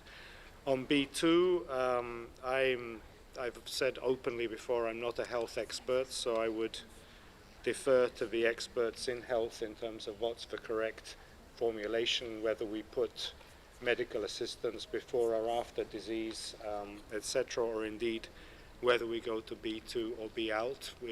Certainly we need B2 or B2 out, and we would be happy with whatever formulation the experts think is correct. On B, I'll come back to B3 in a minute. On B4 or B5, we would still strongly recommend that the 2 are kept separate for the reasons I said before the lunch break.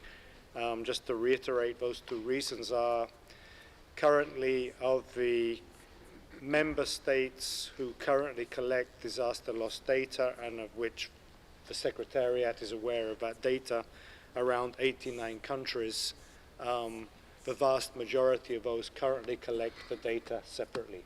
So we have almost half the total number of member states globally that currently collect the data separately.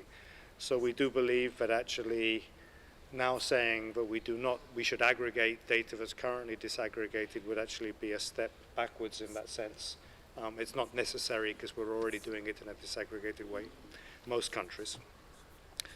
And secondly, because we need to consider the integrity and the links with target C. In target C, we have to measure damaged and destroyed separately. Otherwise, the integrity of the methodology proposed for calculating direct economic loss would actually collapse. So if we go for a combined B4, B5, which would then mean a combined, let's get the right numbers on C, a combined C5 and C6, we would have a serious issue in terms of the integrity of the methodology on C6. So for both of those reasons, we would strongly advocate for keeping B4 and B5 as a disaggregated indicator of damage and destruction in the housing sector. Vis-a-vis P3, our decision to put that at the national level really followed the findings of the Japan feasibility exercise, as the government of Japan has explained in its interventions. But we would also again reiterate the view that to keep things simple and avoid double counting, if we have B4, damaged houses, if we have B5, destroyed houses, and if we have B7 on livelihoods, particularly relating to the agricultural sector and livestock, which would be affected by slow onset events, we would probably be covering a large part of the universe of what is in B3. So from the perspective, again, of just trying to minimize double counting, we're still of the technical opinion that the combination of B4, B5, and B7 would provide a reasonable proxy for what is currently in B3. But if countries wish to collect B3 globally, that's also fine if they can show the data actually exists. We would just then actually have to accept a larger, even larger degree of double counting than what we currently have, which would again have repercussions back in our use of the word number. With respect to Cuba's comment on preemptive evacuation and people protected, that's taken, I think, extremely well and extremely seriously, and that's why we've incorporated that indicator as G7, because we feel that the protection and preemptive evacuation is part of a narrative, a positive narrative, in this sense of progress in disaster reduction rather than in the number of affected people. So we fully agree with that position, but would prefer that indicator to remain under target G, where it currently is located. And on B6, again, we think there would be a lot of double counting between B6 and B7, and again with B4 and B5. It'd be difficult, I'm not sure, maybe I'm mistaken on this, but it's difficult to think of situations where people are receiving food or food aid whose houses haven't been damaged or destroyed or their livelihoods disrupted. But again, if countries wish to, and again, this is one where the Japan feasibility exercise did indicate more countries not having data than having data. But if, again, countries want to keep it in, that they can do as a global indicator, but we would again be probably dramatically increasing the double counting in the overall target. So with that, Chair, I'll finish my intervention. Thank you, and I'll just come right back. You mentioned the use of degree of direct effectiveness as a means of overcoming the double counting challenge. Can you explain, Andrew, how that would be accomplished? Is it by weighting, or what methodological solution would the use of the approach, let me speak carefully, approach reflected in the term direct effectiveness, how would that change the nature of the treatment? Okay, thank you. So direct effectiveness is just reflecting the fact that the indicators proposed are measuring directly affected, they're not measuring indirectly affected. As I said, I'm not also convinced about the word degree. The idea was simply to continue doing what we would do if we were doing number, which is the sum. So it's a simple numerical addition exercise. But we need to find a word that reflects the fact that it's not a real number. And it's not a real number because we will have so much double counting. Just coming back, is it possible for the methodology,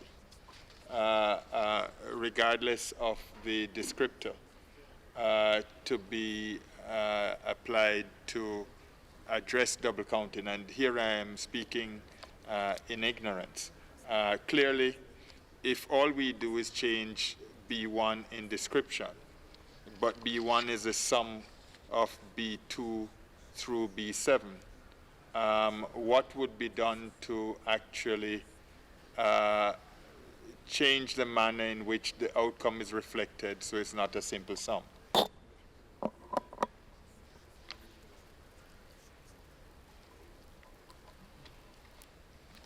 Yeah, I'm not sure how it could be done in a way that's not a simple sum, without getting into issues which have been raised by a number of delegates of weighting different kinds of affectation, which I think that would raise quite serious issues of global comparability, because while the weighting, when we were talking about, for example, the degrees of disruption of livelihoods, what might be weighted one way in one country might be weighted in quite a different way in a different country. So we still think that a simple numerical sum is probably the easiest and easily defendable way to go.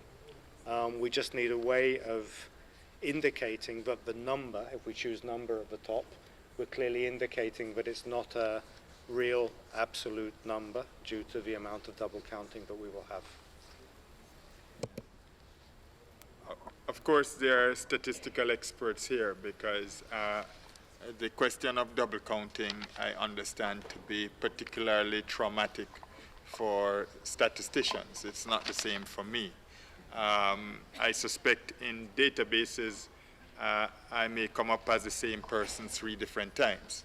I may come up as somebody who uses Facebook for my news, and then I may come up as somebody who watches Swisscom TV. In other words, if you're talking about the same person in different circumstances, how do the scientists in statistical reporting deal with the fact that if you're accumulating raw data, category by category, and these categories are put together, you are basically, if I present in each category, how do you discount for the double count? I'm trying to see whether, it seems to me clearly that if B2 to B7 will equal B1, we don't have a debate about B1's descriptor, because it's simply what it is, the number of affected people, unless we have a methodology that handicaps that summation.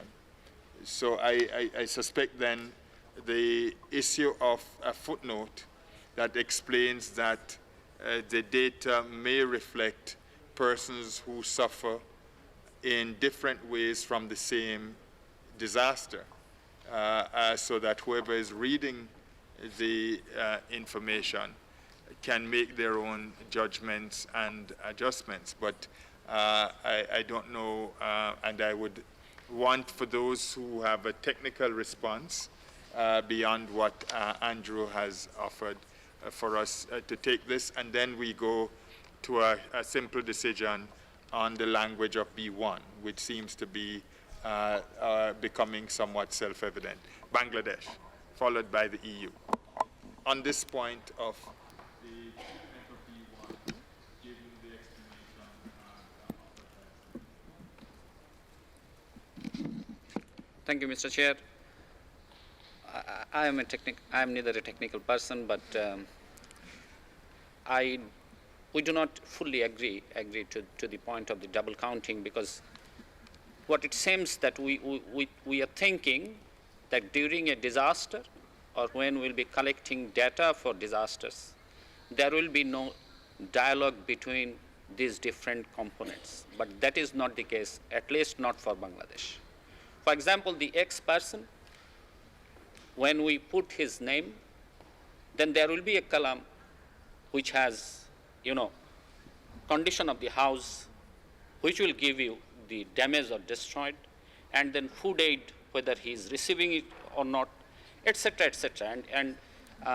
So we count the left column, which says the number of person or people, and in some cases the family is also counted because the family members are put together, and then it goes on saying different components of the of the assistance. And it always comes that some people might require, physical treatment because of their physical injuries and other things, but never goes beyond the population as a whole. That's this, perhaps we do it in a very rudimentary way, but it solves the problem of double counting, and sometimes the name mistakenly taken by 2 or 3 persons, but we also developed a very rudimentary way to solve it, to the name, location, and date of birth. These 3 elements, when they come together, the software itself actually expels the double counting or something like that. So that is one example I can put forward. And on the proposal of having directly affected people changing the B1, I do not see any, any extra benefit to have that into it. So we would like to have a simple saying that number of affected people, as we have agreed in Sendai for the target itself. Thank you. EU.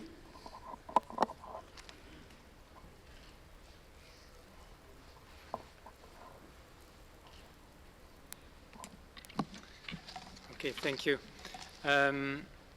We have discussed many months and many years about this problem of double counting, but I don't believe it is a problem per se.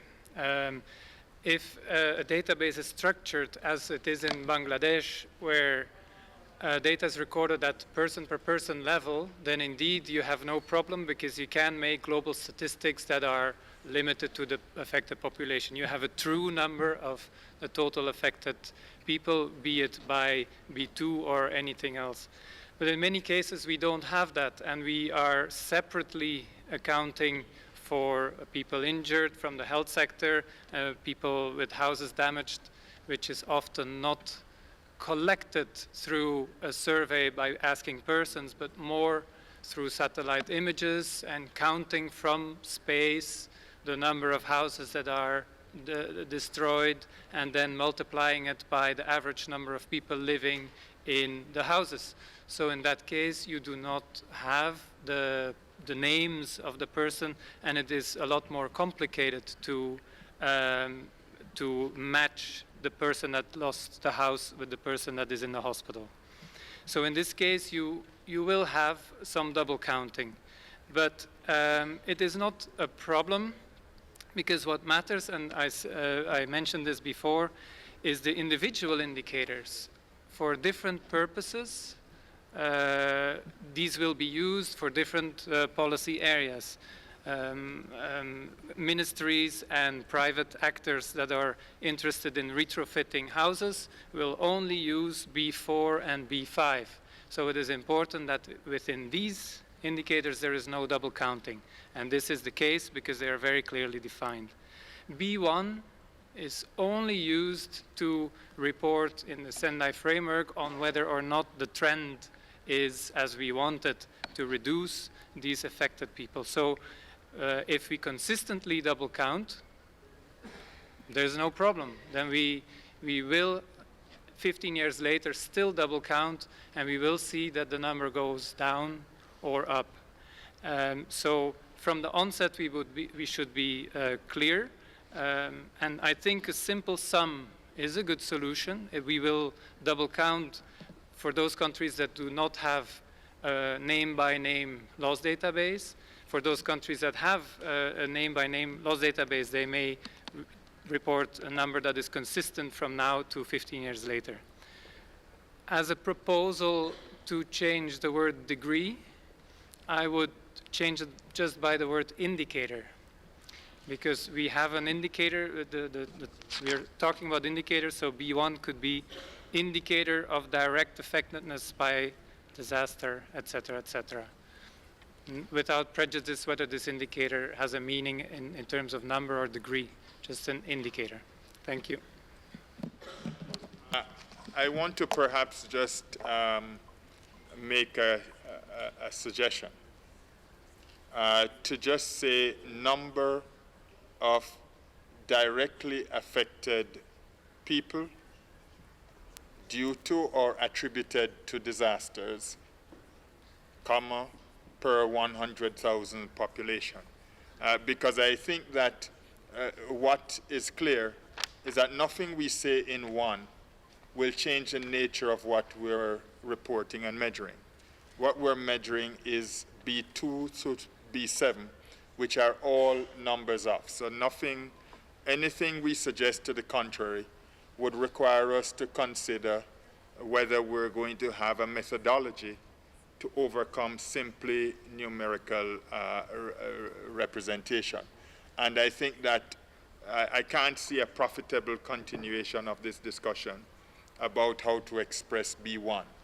I think that the simple solution is to go back to a variant of what we had at the end of the second session, which is number of, and I think since then we have accepted that we should focus on direct affectation. So it would be number of directly affected persons due to disasters or attributed to disasters, comma, per 100,000. Could we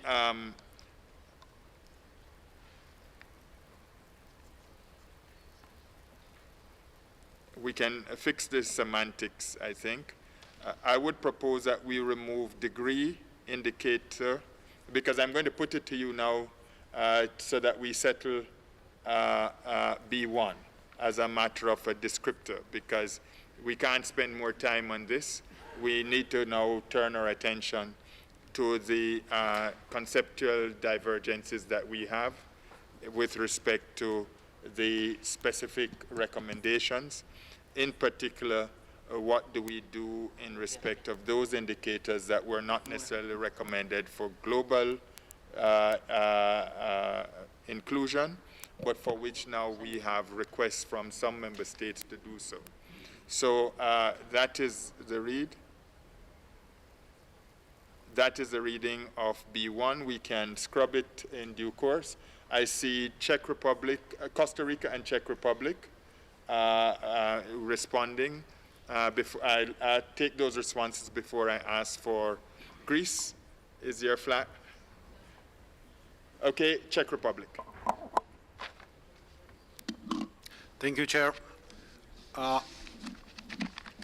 Concerning the discussion that took place a couple of hours ago on Target B, we really support the idea that it's good to think at double counting as an important issue for the global indicator that will be used to evaluate the progress of Sendai implementation. I fully agree with EU comment that those sub-indicators, B2 to B7 or whatever indicators, are valuable indicators to understand what we are doing wrong, what we are doing good, and to evaluate particle issues within the disaster risk management and disaster risk reduction. However, the important thing is the consistency of this double counting. And I'm really afraid of that if we see different trends, if we do some measures that will help us, for example, to improve the housing that will not be damaged, but still these people will be evacuated, so we will not then double count anymore. So therefore, the consistency has to be kept, and I don't think we can do it if we use too many indicators to create a compound indicator. So therefore, we would really prefer to stick to limited set of indicators when computing the compound one. And I think that the proposal from the Secretariat using those 4 green limits the double counting to the acceptable level. Otherwise, we can discuss that, well, we can observe 7 indicators, sub-indicators at the global level, but use only 2 or 3 of them for counting the one that will be used for general reporting against Sendai targets. So, and honestly, it appeared during first or second session of this working group that possibly the best proxy for this indicator is simply the number of houses affected, damaged or destroyed. So just think about limit the number of indicators used for the compound indicator computation. Might be a solution for that. Thank you.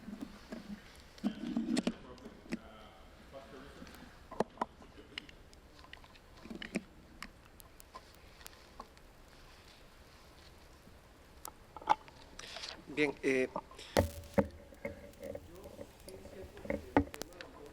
Could Costa Rica have the mic, please? creo que I think that this is always going to be a risk here, and not just in this case. It seems to me that it would be very prudent to draw attention to the fact that all countries need to have this information. When we talk about affecting people, we're talking about demographics. And there's also a territorial element included in that. So I think that all of us have tried to get information on appropriate demographic information in order to have statistics using our census. And this is a basic element to try to reduce duplication. So I stress that countries have to decide how they can avoid falling into the trap of double accounting. And perhaps indicators and variables might be at times leading them into that. For example, evacuated people. Well, these people require food, and we can't lump these together with other groups that don't. So this really requires a great deal of fine-tuning in terms of evaluation tools. And I draw the attention of the House to this. I don't know how far we can really go in resolving this, but other than saying that countries just have to try to tackle themselves the problem of double accounting. Thank you. Australia? Yes, thank you. Looking at, what are we actually measuring by aggregating? It's really with the number of instances of people being directly affected, which I'm not sure how that links back to the global target. But there was another suggestion put on the table, I think by our colleague from India, who said take the highest number of the biggest one of B2, B4, B5, B7, so that we'd end up with in effect the minimum number of directly affected people, which again would be it would be a more meaningful statistic, but it would be consistent throughout the term up to 2030. And I think here we're getting into the methodology. And I'm certain that there are statisticians and experts here who can guide us in this direction. What I want to do, though, is we're going to address double counting in the substance of B2 through B7. We're not going to address it in the descriptor for B1. So what I want to do is to resolve the descriptor for B1. And then move into B2 through B7. So I'm going to take Cuba, and then I'm going to ask, can we agree that we simply move from degree to number and settle B1 for the time being with some language along the lines that we now have projected. And then we move to right after, deciding between B2, B2 alt, and going all the way down. Do we include B3? Do we consider B3 alt? That is what I'm now going to do, because we don't have a meeting after this. This is it. And we have exhausted the discussion around our perspectives on each element of B. And so now we're going to take decisions on where we stand as a room on each of them. So Cuba, Belarus, if it's not if you are proposing a change to B1, I will take it now. So if it's on B1, the descriptor, please keep your Belarus on B1.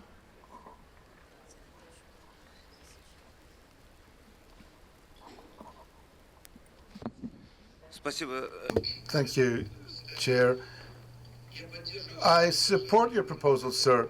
The particular wording, number of those directly affected by the disasters per 100,000 population. Every state will try to do its best to avoid double counting, and states might decide to divide it up more. But if a particular state does allow some double counting, then that will be repeated from year to year. And so the statistics over the time series will still be maintained, even with that margin of error. So I think we don't need to argue about this anymore. We know that we need this indicator. It's included in the Sendai Framework Program, reducing the number of persons affected as compared to previous years. So the methodology for drawing this up is a different matter. We'll leave that to the specialists who deal with statistics in each country, but we need this target. We need this indicator. Thank you, Bangladesh. You want to change B1? Mr. Chair, we would like to support number of directly affected people due to disasters. Thank you.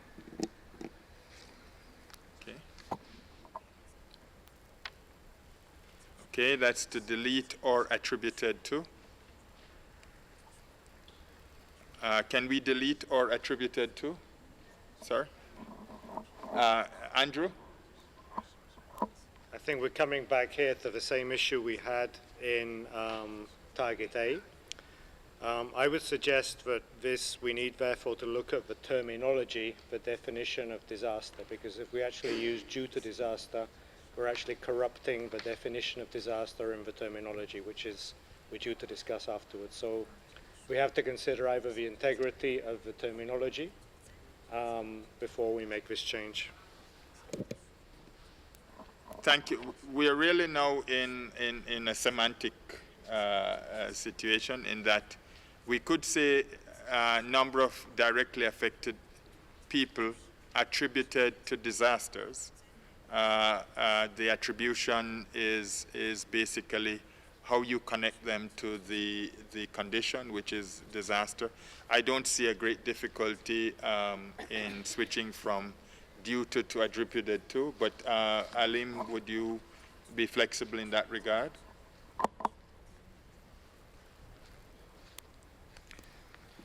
Mr. Chair, as long as we are consistent in the exactly same thing we thought due to serves the purpose, but if there is a difficulty, we can also be flexible on attributed to. But we need to take a decision now. Thank you, Mr. Chair. My frame. So let us delete due to and just have number of directly affected people attributed to disasters, comma, per 100,000 population. We can do a scrub sometime between now and Friday for those of us who don't want our teachers from grammar school to rise up and strike us for offending the English language. But I think right now it says what we think we want to say, and we can fix and polish later on, excepting that Ruben is going to come with a more elegant form of speech for B1. No. Sencillamente voy a... Quite simply, and it's Ruben, not Salvador, trying to think things through, think out of the box, because we're going to, well, this is inevitable, this double accounting.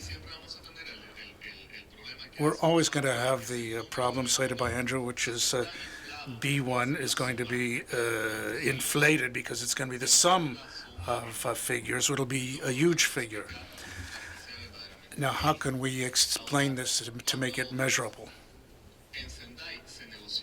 In Sendai, when we negotiated politically this kind of goal, this target. No one was thinking really about how we would approach this afterwards. So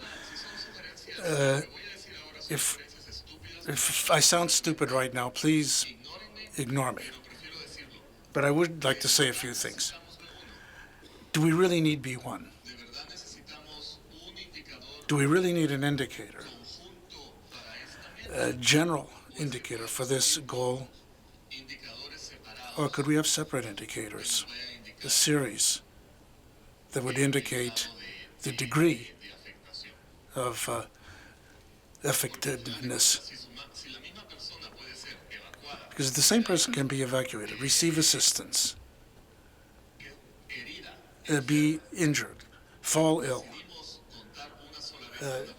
Do we count them once, or do we count them 4 or 5 times? So from my point of view, as Ruben, if perhaps we could strike out B1 and consider different ways of accounting for this, or under B1 we talk about cases of effectiveness, in the sense of someone might be affected in different ways. And so media-wise and politically, we wouldn't be open to criticism of providing huge figures, inflated figures, which is what's going to happen if we don't. Thank you. Thank you. No, Ruben, you have been characteristically wise. Certainly, cases would be perhaps a more appropriate reflection of what we're doing, in that each incident is a case, but you can't play around with whether a person is a person. So you can have the same person with 3 cases, but not the same person being 3 persons, at least not in the context in which we are speaking. I wonder, though, whether it may not be better to settle the description for the time being, with the understanding that when we have finished B2 through B7, the issue of double counting remains a significant preoccupation, that we come back to see whether we find another expression, perhaps using the term that doesn't get rid of the notion of a person, but reflects it in a more appropriate way, such as cases or I wouldn't say incidents.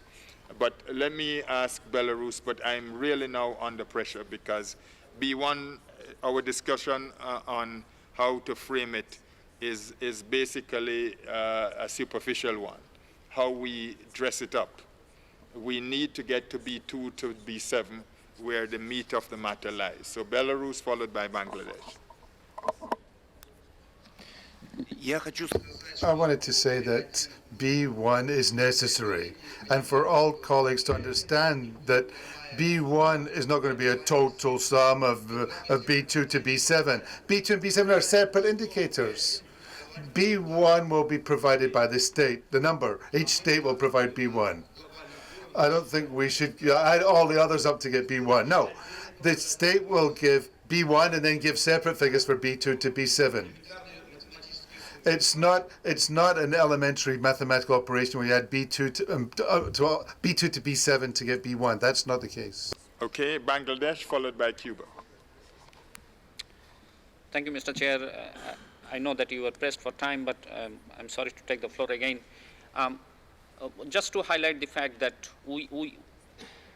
countries will be reporting it. So there will be a national mechanism to report. And whether we take data separately, it will be actually going through a filtered process through which we will be coming to a decision-making process where we will be knowing that this is the affected area, disaster-affected area, where, say, for example, 500,000 people lives, and the total aggregation of our data is actually going to 1 million. So there will be check and balance, just to highlight that. Thank you. You may have spoken to Belarus because you were reflecting, I think, the same concept. And Cuba?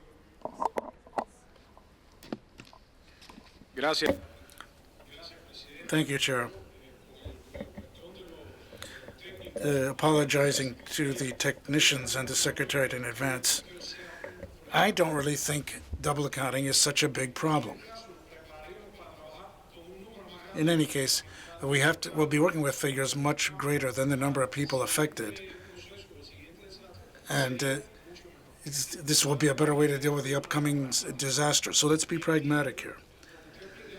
I understand, as you explained, that within a database, if someone is qualified as a white person under 30 with a university background, well, this is only 3 or 4 categories so far in my country. Doesn't mean that there's any problem in affording protection to this person. In the case, and I understand the concern expressed by Andrew, in the case where we have, well, and bear in mind this is not a real number, but it's a number we have to work with. Even if we keep degree, that will be the sum of many numbers, many similar numbers, and a real number. So at the end of the day, in the worst possible scenario, we'd just be preparing for work in the future in protecting a greater number of people. And if the impact is less, well, we'll be able to solve many more problems. Again, I'm not trying to say that the statistical offices don't have a great role to play here. They do in the development of our countries, but I think applied to this particular field, it's not going to be, just as disaggregated data was in its time, an element in which we are going to be having such a hard time, because what we're doing is not being prolific in the figures here, but affording protection to people who are affected. Thank you. Thank you. I think we have more than exhausted the discussion on what to say in B1. So Colombia, if you have new information, I would invite it, but if not, I would ask that we just, for the time being, agree to keep B1. So Colombia, you have the floor, and then I move on. Muchas gracias. Thank you, Chair. I'll be brief, just to say that we agree with Belarus and others who have stated that B1 is adequately measured here, and it's the responsibility of each state to do this accounting in order to set up the proper strategies and not to and to try to minimize, of course, the case of double accounting. Thank you. Thank you very much. We now move to, so for the time being, I see no objection to reflecting B1 in terms of numbers, understanding that we have different perspectives on the impact of double counting, but those will have to be taken in the overall. Is there any objection to using B1 as it's now described for the purposes of our work going forward? I see none. Now B2. B2 requires us to make a choice between B2 and B2 alt. I was trying to keep score, and I can't say that we have a definitive critical mass for one or the other. I think more members may have suggested B2 rather than B2 alt, but I think that we also have the added element of the intervention of the WHO in respect of what is being done in the medical field. I think the first challenge we would have is to address whether requiring medical assistance is indispensable for either option. The significant difference between the two, beyond semantics, is this reference to medical assistance and the breakout of injury or ill to physical injury, trauma, and requiring medical assistance. So we now need to decide whether we're going to rewrite B2 as perhaps an amalgam of B2 and B2 alt.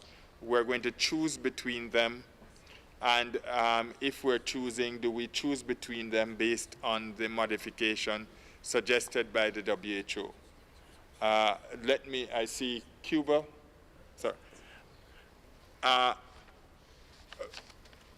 B2 says number of injured or ill people. It's not an elegant formulation by any means. But if you break it down, the number of people who suffered injury and the number of people who fell ill, that's what it is, due to a disaster or in the course or as a consequence of a disaster. So if there is no distinction between what I just said and the second, the alternative, which says number of people suffering from physical injuries, is a physical injury not the same as an injury? What other injury would we be describing? Now, trauma and mental health problems, and I'm looking at my colleague from the WHO.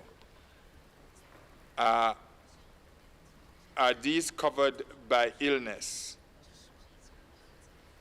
And is disease also covered by illness? I'd ask my colleague from the WHO to give me a quick feedback, and then we can decide whether we're dealing with apples and apples or apples and oranges. If the WHO could get a microphone, please.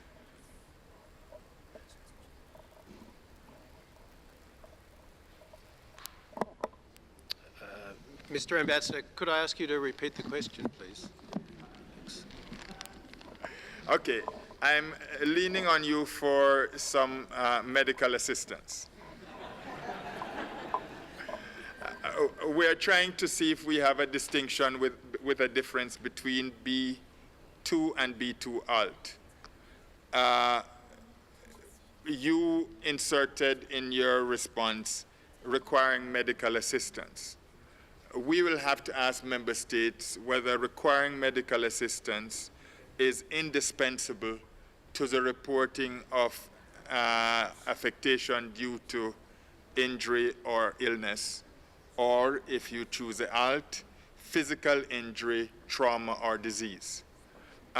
What I would like to understand is what is the difference between the two from your perspective, and on that basis, which would be the better formulation if indeed there is a difference between the two from the standpoint of medical reporting.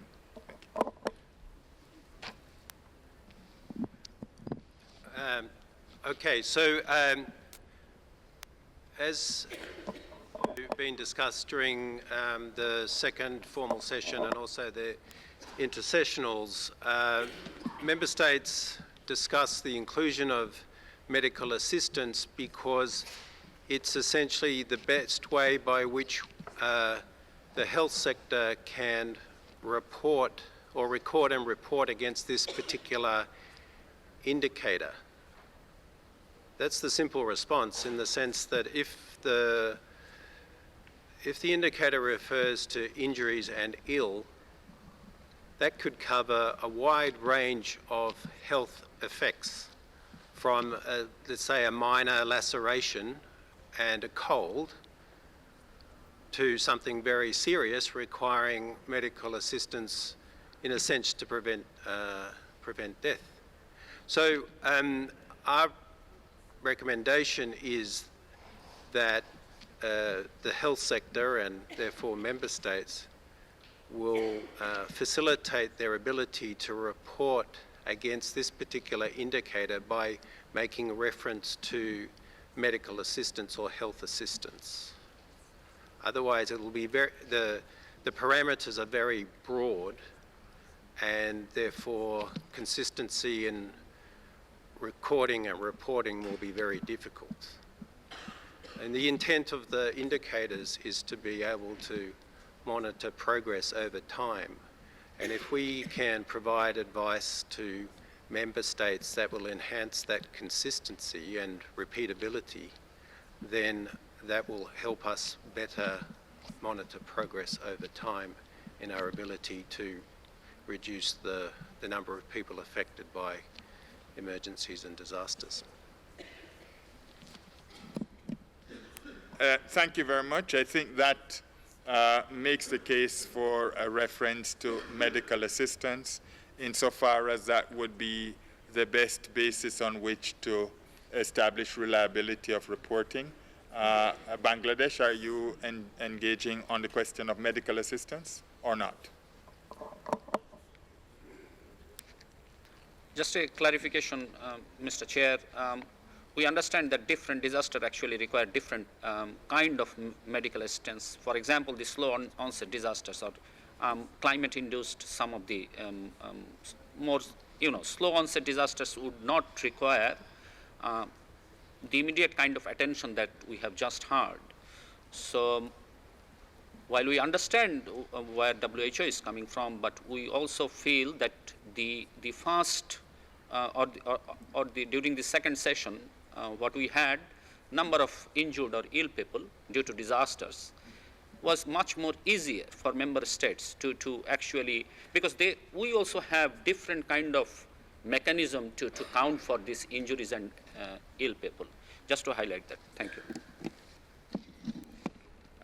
Thank you, and this is ultimately in your hands, because what the WHO has pointed to is the ready mechanism for reporting on medical impact. What Bangladesh, what you have said, Aleem, is that injury or illness allows you to do that and more. And therefore, if indeed, as I think Jamaica mentioned, that there are people who may have been injured, even severely, but did not seek medical assistance, but the impact of their, the effect on them of the disaster is known and reportable. So my question would be, if there is no harm in having a broader descriptor, because the issue is who must be reported on, somebody who is injured or ill. And therefore, however the member state records that, whether through medical reports from your hospital system or field reports from your disaster outreach officers, could be up to you. If we say, however, requiring medical assistance, the universe cannot properly extend beyond persons who did not seek medical assistance. So I'm putting it to you that we may want to decide on whether to keep a more inclusive descriptor, which would be along the lines of B2 alt, or a more restrictive one, along the lines of B2, which is less restrictive, or B2 alt, which is more restrictive. I think if you narrow it down, those are the choices before us. Can I now open the floor for responses? Now we have heard all the views about what we prefer, what we like about B2, and what we like about B2 alt. Now, we had suggested requiring immediate medical assistance in B2. My recommendation would be to remove requiring immediate medical assistance, so we have a clear choice. One in which requiring medical assistance is a condition for reporting, and one in which it is not. So if we could take out from B2, requiring immediate medical assistance, and we keep it as we have used, number of injured or ill people, I don't think attributed to disasters quite works here.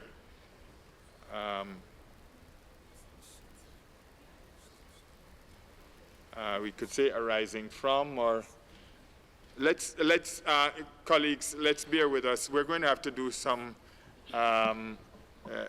polishing of the text, But let us just delete medical assistance from B2. Leave attributed to disasters, understanding that we are going to have to refine that text, and create a clear choice, one in which the option is broad and one in which it is circumscribed. These are the options before you, and I invite now reactions. Do we choose B2 or B2 alt? Belarus.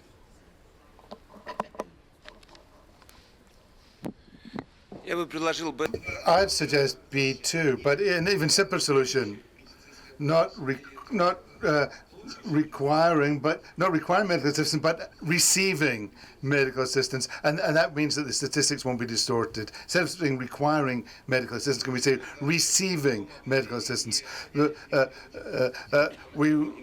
We won't be counting people who are at home and we don't know whether they got a trauma or not. All of those people who asked for medical assistance and received it will be counted. So can we say receiving medical assistance? Cuba. Presidente. Chair, I'd like to make an alternative proposal. If we decided on B2, both with what we're going to say and what you're proposing, we wouldn't have any problem. I fully understand the proposal, which from Belarus, which I think is very good. Yet we could perhaps have a footnote here explaining that in some countries, this number would be measured on the basis of people who have requested or received medical attention from alternative sources. Or in any case, I think what we need here is not to see whether the person needed medical assistance or received it. What we really want to know is how many people were ill or injured. And on that basis, we can make decisions. Because we see this as a process, this process as an instrument under the Sendai framework. And so that public authorities can make appropriate decisions in terms of risk reduction and so on. So perhaps we could just include a footnote proposing these different alternatives. I don't have the wording exactly right here in front of me. Maybe others could come up with this. But as you said, as you proposed B2, I find it acceptable with a footnote saying this would be measured differently in different countries. I think that might be a way out. Thank you. Thank you. I think if we focus on what is the most important thing to be measured, it is what did a disaster do to people? Did it make them ill, or did it cause them to be injured? That's what we're measuring. Now, within that, we may have a question as to what is a credible way of measuring this globally. And then, so it's not sufficient for us to know that the hypochondriacs and others have said they were sick because a storm passed through, but that you know for a fact that this person was genuinely ill or was genuinely injured. My question is whether we need to go to that degree of detail. What we need to know is at the end of the year when you do your report, if 1,000 people in the community were injured because of rock slides, did you report it? Perhaps, is it that 1,000 people injured by the rock slides would have been treated at the local clinic or sought medical assistance? If 500 did and 500 didn't, would we still want to report 1,000? Or would we only report those who went to the clinic? Now, I'm speaking like a lay person here, but you may have remote places, for example, where you have an incident where many people are injured, but half of them do not get medical attention. And it's up to you. I mean, you know your countries.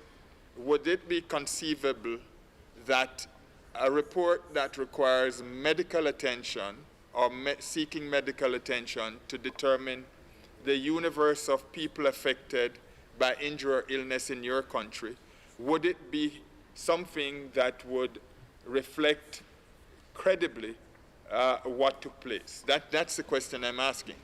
If everybody who is injured or falls ill would come up, or if the majority of people so affected would also be covered by the medical reporting requirement, we have no problem. But if you know that in your circumstance, and some have said the person may have treated themselves at home, they may have had a broken leg, but they couldn't go to the doctor because it was impossible to get there, the roads may be blocked, or they may not have had any money to go. But they were, if you are looking at the impact of the disaster, they are affected. I'm not the expert, so I'm just saying let's try to narrow it down. If it doesn't matter that the link to medical attention is there, so be it. If it does, let us say so, but we need to come to a conclusion on this. Iran, followed by South Sudan. Thank you, Mr. Chair. Actually, this is a very health-related indicator, and why not trust the health expert to make a decision? Thank you. Thank you, Iran. I did ask him for medical assistance. South Sudan. Thank you, Chair. First of all, be rest assured that you are speaking with the great knowledge of scientific evidence. You are not a lay person, because the way you are putting this argument with B1, I mean B2, if I were to be alone in this room, I would quite agree with you that B1 is actually is a general statement that at the global level should be the one that we adopt. The rest of Bs from B2, B3, and any other B that have not appearing in the screen, I think these are details. These are details that can be reported by member states. In a disaster, the main target is how many people of 100 population are affected in the member states. Now, some of them have bruises, have broken legs, as you put it, or have no food to eat for one night. These are fine details that actually comes out in a report. So I'm asking my colleagues, the experts, and those who think that we can go into more details. More detail, medical assistant, I think these are fine details that we don't need to put in this text. I'm asking, even B2, I have a problem with it, because B2 is also talking about finding people, a number of people injured or people who are ill. So let us come down to, let us go back to the session one when we agree on B1, and I don't know why now we have so many Bs and so many alternatives.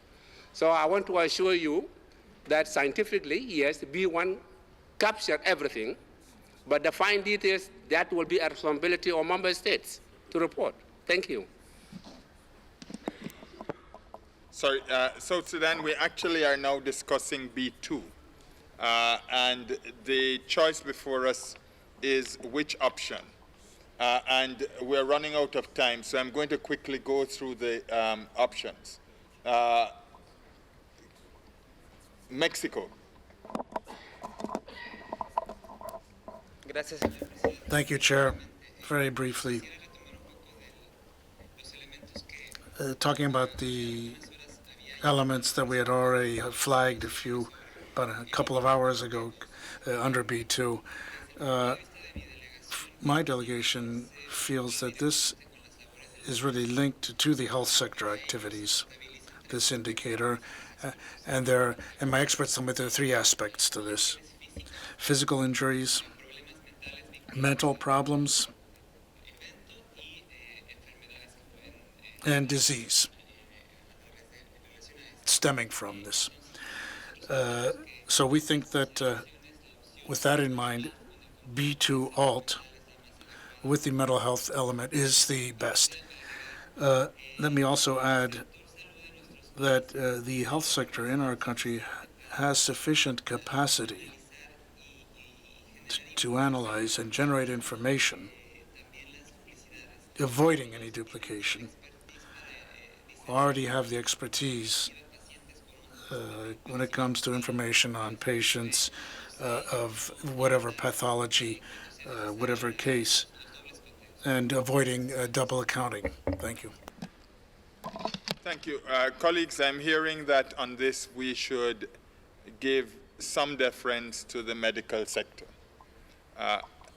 If there's any delegation that disagrees with that approach, and that deference is reflected now in B2 alt, I would therefore ask that the further responses, if you disagree with the approach which some have mentioned, which is to defer to the approaches that are covered by the health sector, which would be key to reporting on this area, please explain. If you agree that we should move in this direction and therefore accept B2 alt, there's no need to put up your flag at this stage. So I want to recognize Bangladesh.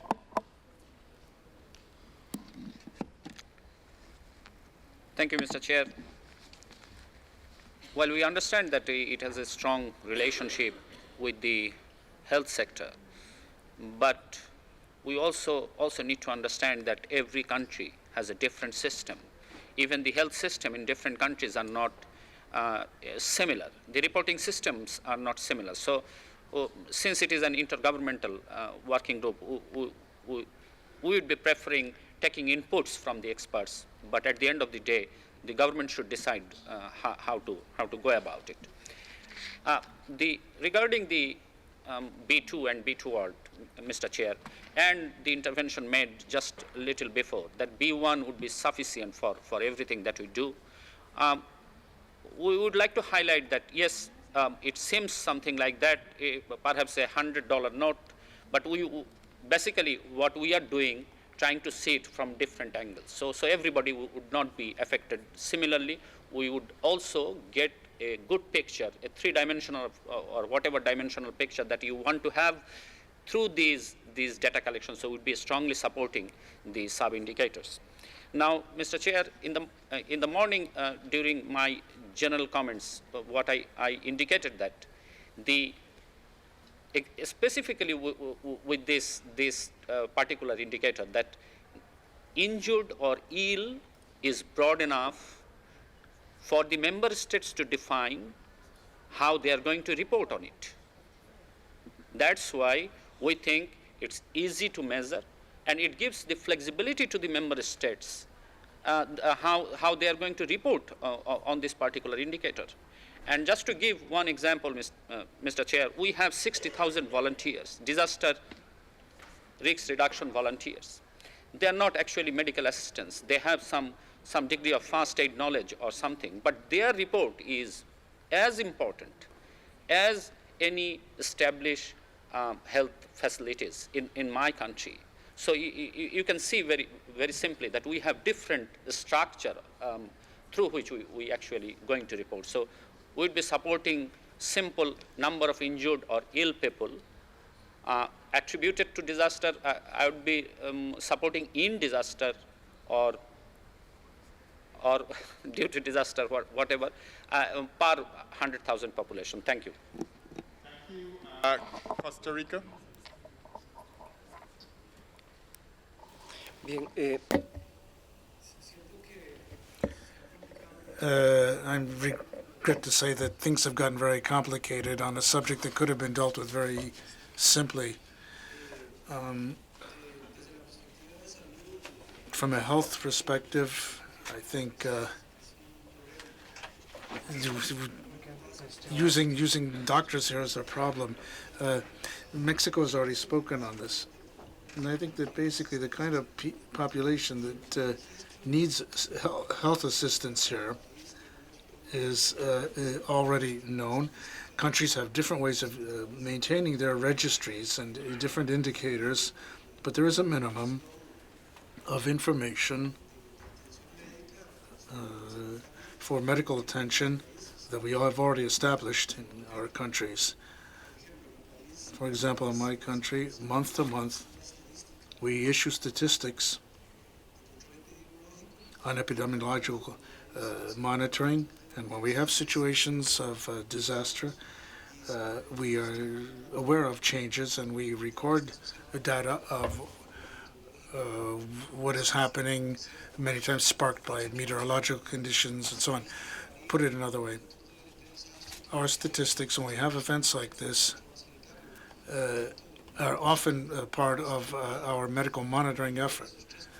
So I think that the Mexican proposal to include 3 elements here is the right one. Thank you. Thank you. It doesn't look like we're going to resolve this issue, and if we can't, I'm worried about the others. Japan. Thank you. Japan, I would like to support the... As we intervene, we now have to make a decision. Is it going to be a restrictive treatment of this one where we limit it, as Mexico and others have suggested, or is it to be a more expansive, as Bangladesh has suggested, where we go with B2? We can't keep going around and around. We know the arguments.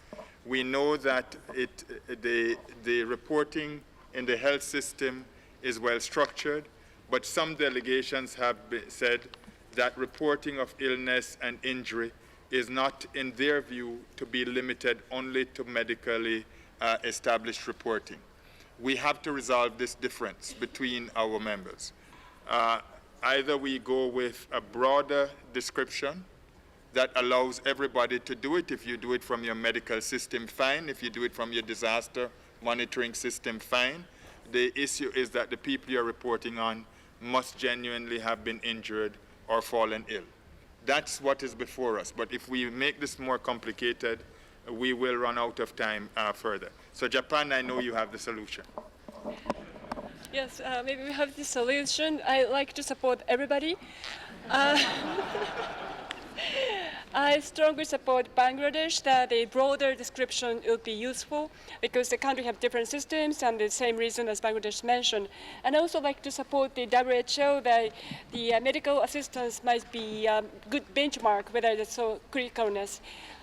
So I think to make it as a broader description, like maybe B2 might seem a bit broader, and the details could be decided by the nations. Thank you. Thank you. Why don't I try to pull back an earlier observation from Cuba? Could I recommend that we use B2, which is broad, and we have a footnote which makes reference to the established medical reporting as one important means of generating this, while at the same time taking note of alternative reporting modalities in certain countries. Could we agree on this approach? So we take, the issue is illness or injury. Illness, whether physical or mental. Injury, however it occurs. And the knowledge of it, whether it comes through the medical reporting system or other systems. Can we agree on this? Costa Rica? Is your flag up for response on this? Yes, I just wanted to ask us that it should be medical information, but health information. I think that health information is broader than just medical data. Thank you, and we will have to craft the footnote. I think what I needed was an understanding of what we needed to say. But can we have agreement to use B2, not B2 alt, on the understanding that a footnote which makes reference to the importance of using health information sources that are established and or other sources that are established within the national jurisdiction for credible and effective reporting? I see no objection. Okay. And we have 5 minutes. We have been given 10 more minutes. And I was about to break a rule because I'm really quite opposed to night meetings. We do have the ability to go, I think, until tomorrow. Until when? Well, until 9 or 10 o'clock. I usually see that as a sign of temporary failure, but it's better to fail early and succeed later, in my view, than to end up on Friday giving you a stark choice. Let us now move to B3. There are different views. The studies that were done suggested that B3A and B3B and B6 might not be easily reported on by some members. For B3A, a further consideration was given to moving it as a positive indicator to G7. I think Bangladesh this morning suggested that we could leave B3 as a placeholder pending discussion of evacuation on the G7. So could I suggest that we treat B3A in this way, that we revisit B3A if needs be after we have looked at G7, which is the self-same issue under a different indicator. On B3B and B3 Alt, the Norwegian proposal, some members have raised a number of concerns on B3 Alt. We have asked for the text actually to be circulated so members have it. So I would ask that the Norwegian text be circulated. However, I would wish now to move to B4 and B5. I would ask the delegations that suggested a separation, whether you could, an amalgamation, whether you could accept what seems to be the prevailing view that we should keep them separate. Are any proponents of amalgamation opposed to the general view that they should be kept separate? Japan?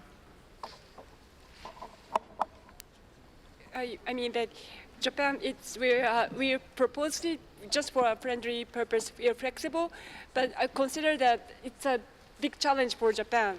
So it might be also the same challenge for other countries as well. So that's just a friendly proposal. If it's not supported, I also we're happy to withdraw.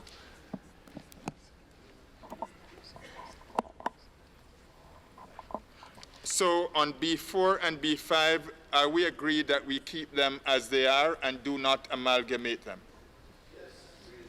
There's no objection? Kenya? Thank you, Chair. We're also flexible, but I think the Secretariat did not clarify in relation to target D, but we are flexible. Thank you. Thank you, and we'll have an opportunity on target D to approach it from the opposite end, which on B7, there are a number of delegations that many delegations suggested that this was important in the context of the aspirations linked to the Sendai framework. And sorry, Cuba? On B4? Thank you. Yes, sir. Thank you, Chair. I just wanted to know whether we're going to keep is there still interpretation? Okay. We just wanted to know whether we're going to keep houses and dwellings there. In B4 and B5, I think it's important to have that definition of houses and dwellings. In our problem, there's no problem with having two separate indicators as you proposed, but I'd just like to have a clarification. Perhaps we could use the word homes to refer to houses and dwellings. I don't know whether that'd be a solution, but I think in those indicators at this point we need to keep those two options, and we haven't done that so far. I think that the suggestion was dwellings would be more broadly encompassing, because in some places people do not live in houses, and so I would suggest we delete houses and keep dwellings, understanding that dwellings would subsume houses and other forms of habitation. I would then ask that we stop here. For tomorrow, we'll begin with B7 And I would want for those delegations that have a difficulty with B7 to consider whether, despite the challenges, you'd be prepared to accept this indicator based on what I understood from many interveners, that at least treatment of livelihood in the context of the human dimension of the Sendai effect should be captured. So I ask you to come prepared tomorrow to see whether there can be flexibility on retention of B7. And we'll then go on to the other elements of B. And I don't want to spend more than 30 minutes to wrap up B so we can get to C. Thank you.